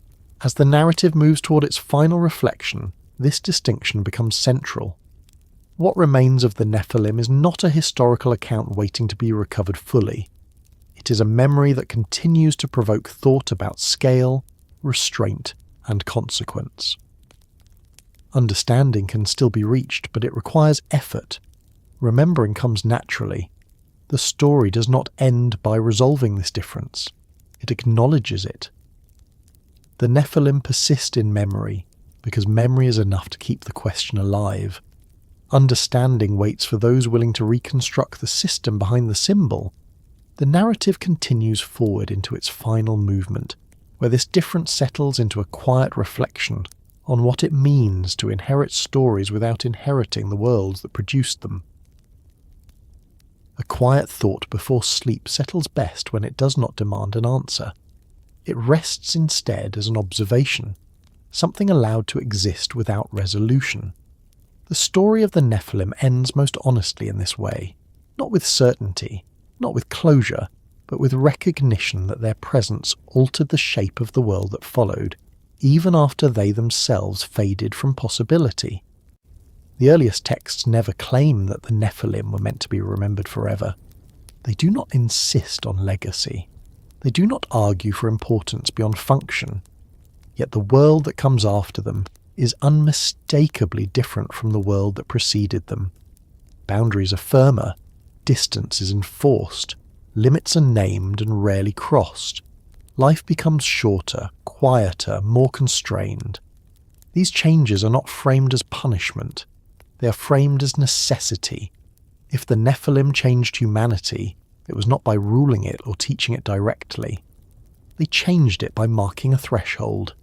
Their existence coincided with the moment when the world demonstrated that it could not sustain unregulated closeness, unmeasured growth, or excess without consequence. What followed was not improvement in every sense, but stabilization. Stability carries cost. The post-correction world is safer, but narrower. It is quieter, but less expansive. Possibility contracts so that continuity can endure. Humanity inherits this world without choice, shaped by events it did not witness but cannot escape. This inheritance explains why memory persists, even when understanding fades. The Nephilim become part of how humanity explains its limits. They occupy the space between what once was possible and what is now allowed. Their memory offers context for constraint. The earliest texts do not romanticize the earlier world. They do not describe it as better. They describe it as unstable. The presence of the Nephilim signals that instability had reached a visible form. Correction follows not because greatness must be suppressed, but because balance must be restored. Yet balance restored is not balance preserved. Something is always lost in correction. Silence returns, but vibrancy diminishes. Distance protects, but intimacy disappears. Order endures, but scale is reduced. Humanity lives within this trade-off. The Nephilim do not need to return physically to influence the present. Their memory is enough. It lingers wherever humans encounter limitation and wonder whether it was always so. It surfaces in moments of awe and frustration alike, when structures feel too small for ambition, when power accumulates faster than restraint, when systems strain under growth. In these moments, the old memory stirs, often without name. Giants appear again, reshaped to fit new concerns. They are invoked not because they are understood, but because they resonate. The earliest texts anticipated this. Their restraint leaves room for reflection rather than instruction. They do not tell the reader what to think about the Nephilim. They show what happened around them and allow the implications to unfold. If the Nephilim changed humanity once, The change did not end with them. It continued through the enforcement of limits that define the present world. Humanity learns to live smaller, quieter, and more cautiously. Progress becomes incremental rather than expansive. Knowledge becomes mediated rather than immediate. Authority becomes distant rather than embedded. These conditions feel natural only because they are inherited. The memory of a different world persists because inheritance does not erase awareness of change. It only pushes it into story. This is why Nephilim traditions refuse to disappear completely. They remind humanity that the current order is not inevitable. It was chosen, imposed, or enforced in response to conditions that could not continue. This reminder does not argue for return. It provides context. Understanding this context does not require belief in giants as physical beings. It requires recognition of what they represented within the logic of the ancient world. Excess made visible. Boundaries tested. Correction imposed. The Nephilim are remembered because they stand at the edge of that correction. As sleep approaches, the story does not need to resolve whether they were literal or symbolic, historical or mythic. The ancient texts themselves are unconcerned with such distinctions. They are concerned with function. The function remains intact. The world today is shaped by limits that did not always exist. Those limits were established in response to imbalance. The Nephilim mark the moment when imbalance could no longer be ignored. Humanity carries forward the result without carrying forward the full memory of why it was necessary. This partial inheritance is why stories endure. They fill the gap left by lost context. The Nephilim do not haunt the present. They contextualize it. They do not threaten return. They explain absence. In remembering them, humanity remembers that the world has been reconfigured before and could be reconfigured again under sufficient strain. This awareness tempers certainty. It invites humility. The earliest texts do not frame this awareness as hope or fear. They leave it neutral. The world changed. Humanity adapted. Memory remains. That memory does not insist on action. It rests quietly beneath awareness, surfacing only when scale, growth, or ambition begin to outpace restraint. In this way, the Nephilim continue to matter without continuing to exist. Their story does not end. It settles. It becomes part of how humanity understands why things are as they are, even when that understanding is incomplete. As the narrative fades into rest, there is no demand for conclusion. The ancient writers did not provide one. They allowed the story to dissolve into the world it helped explain. The Nephilim remain at the boundary between memory and meaning, between what was once possible and what is now permitted. They do not call for return. They do not demand resolution. They simply remain quietly, as a reminder that the world has changed before, and that change carries both preservation and loss. That awareness is enough. The story does not close with certainty. It closes with continuity, carrying its weight forward into sleep, where reflection requires no answers, only recognition.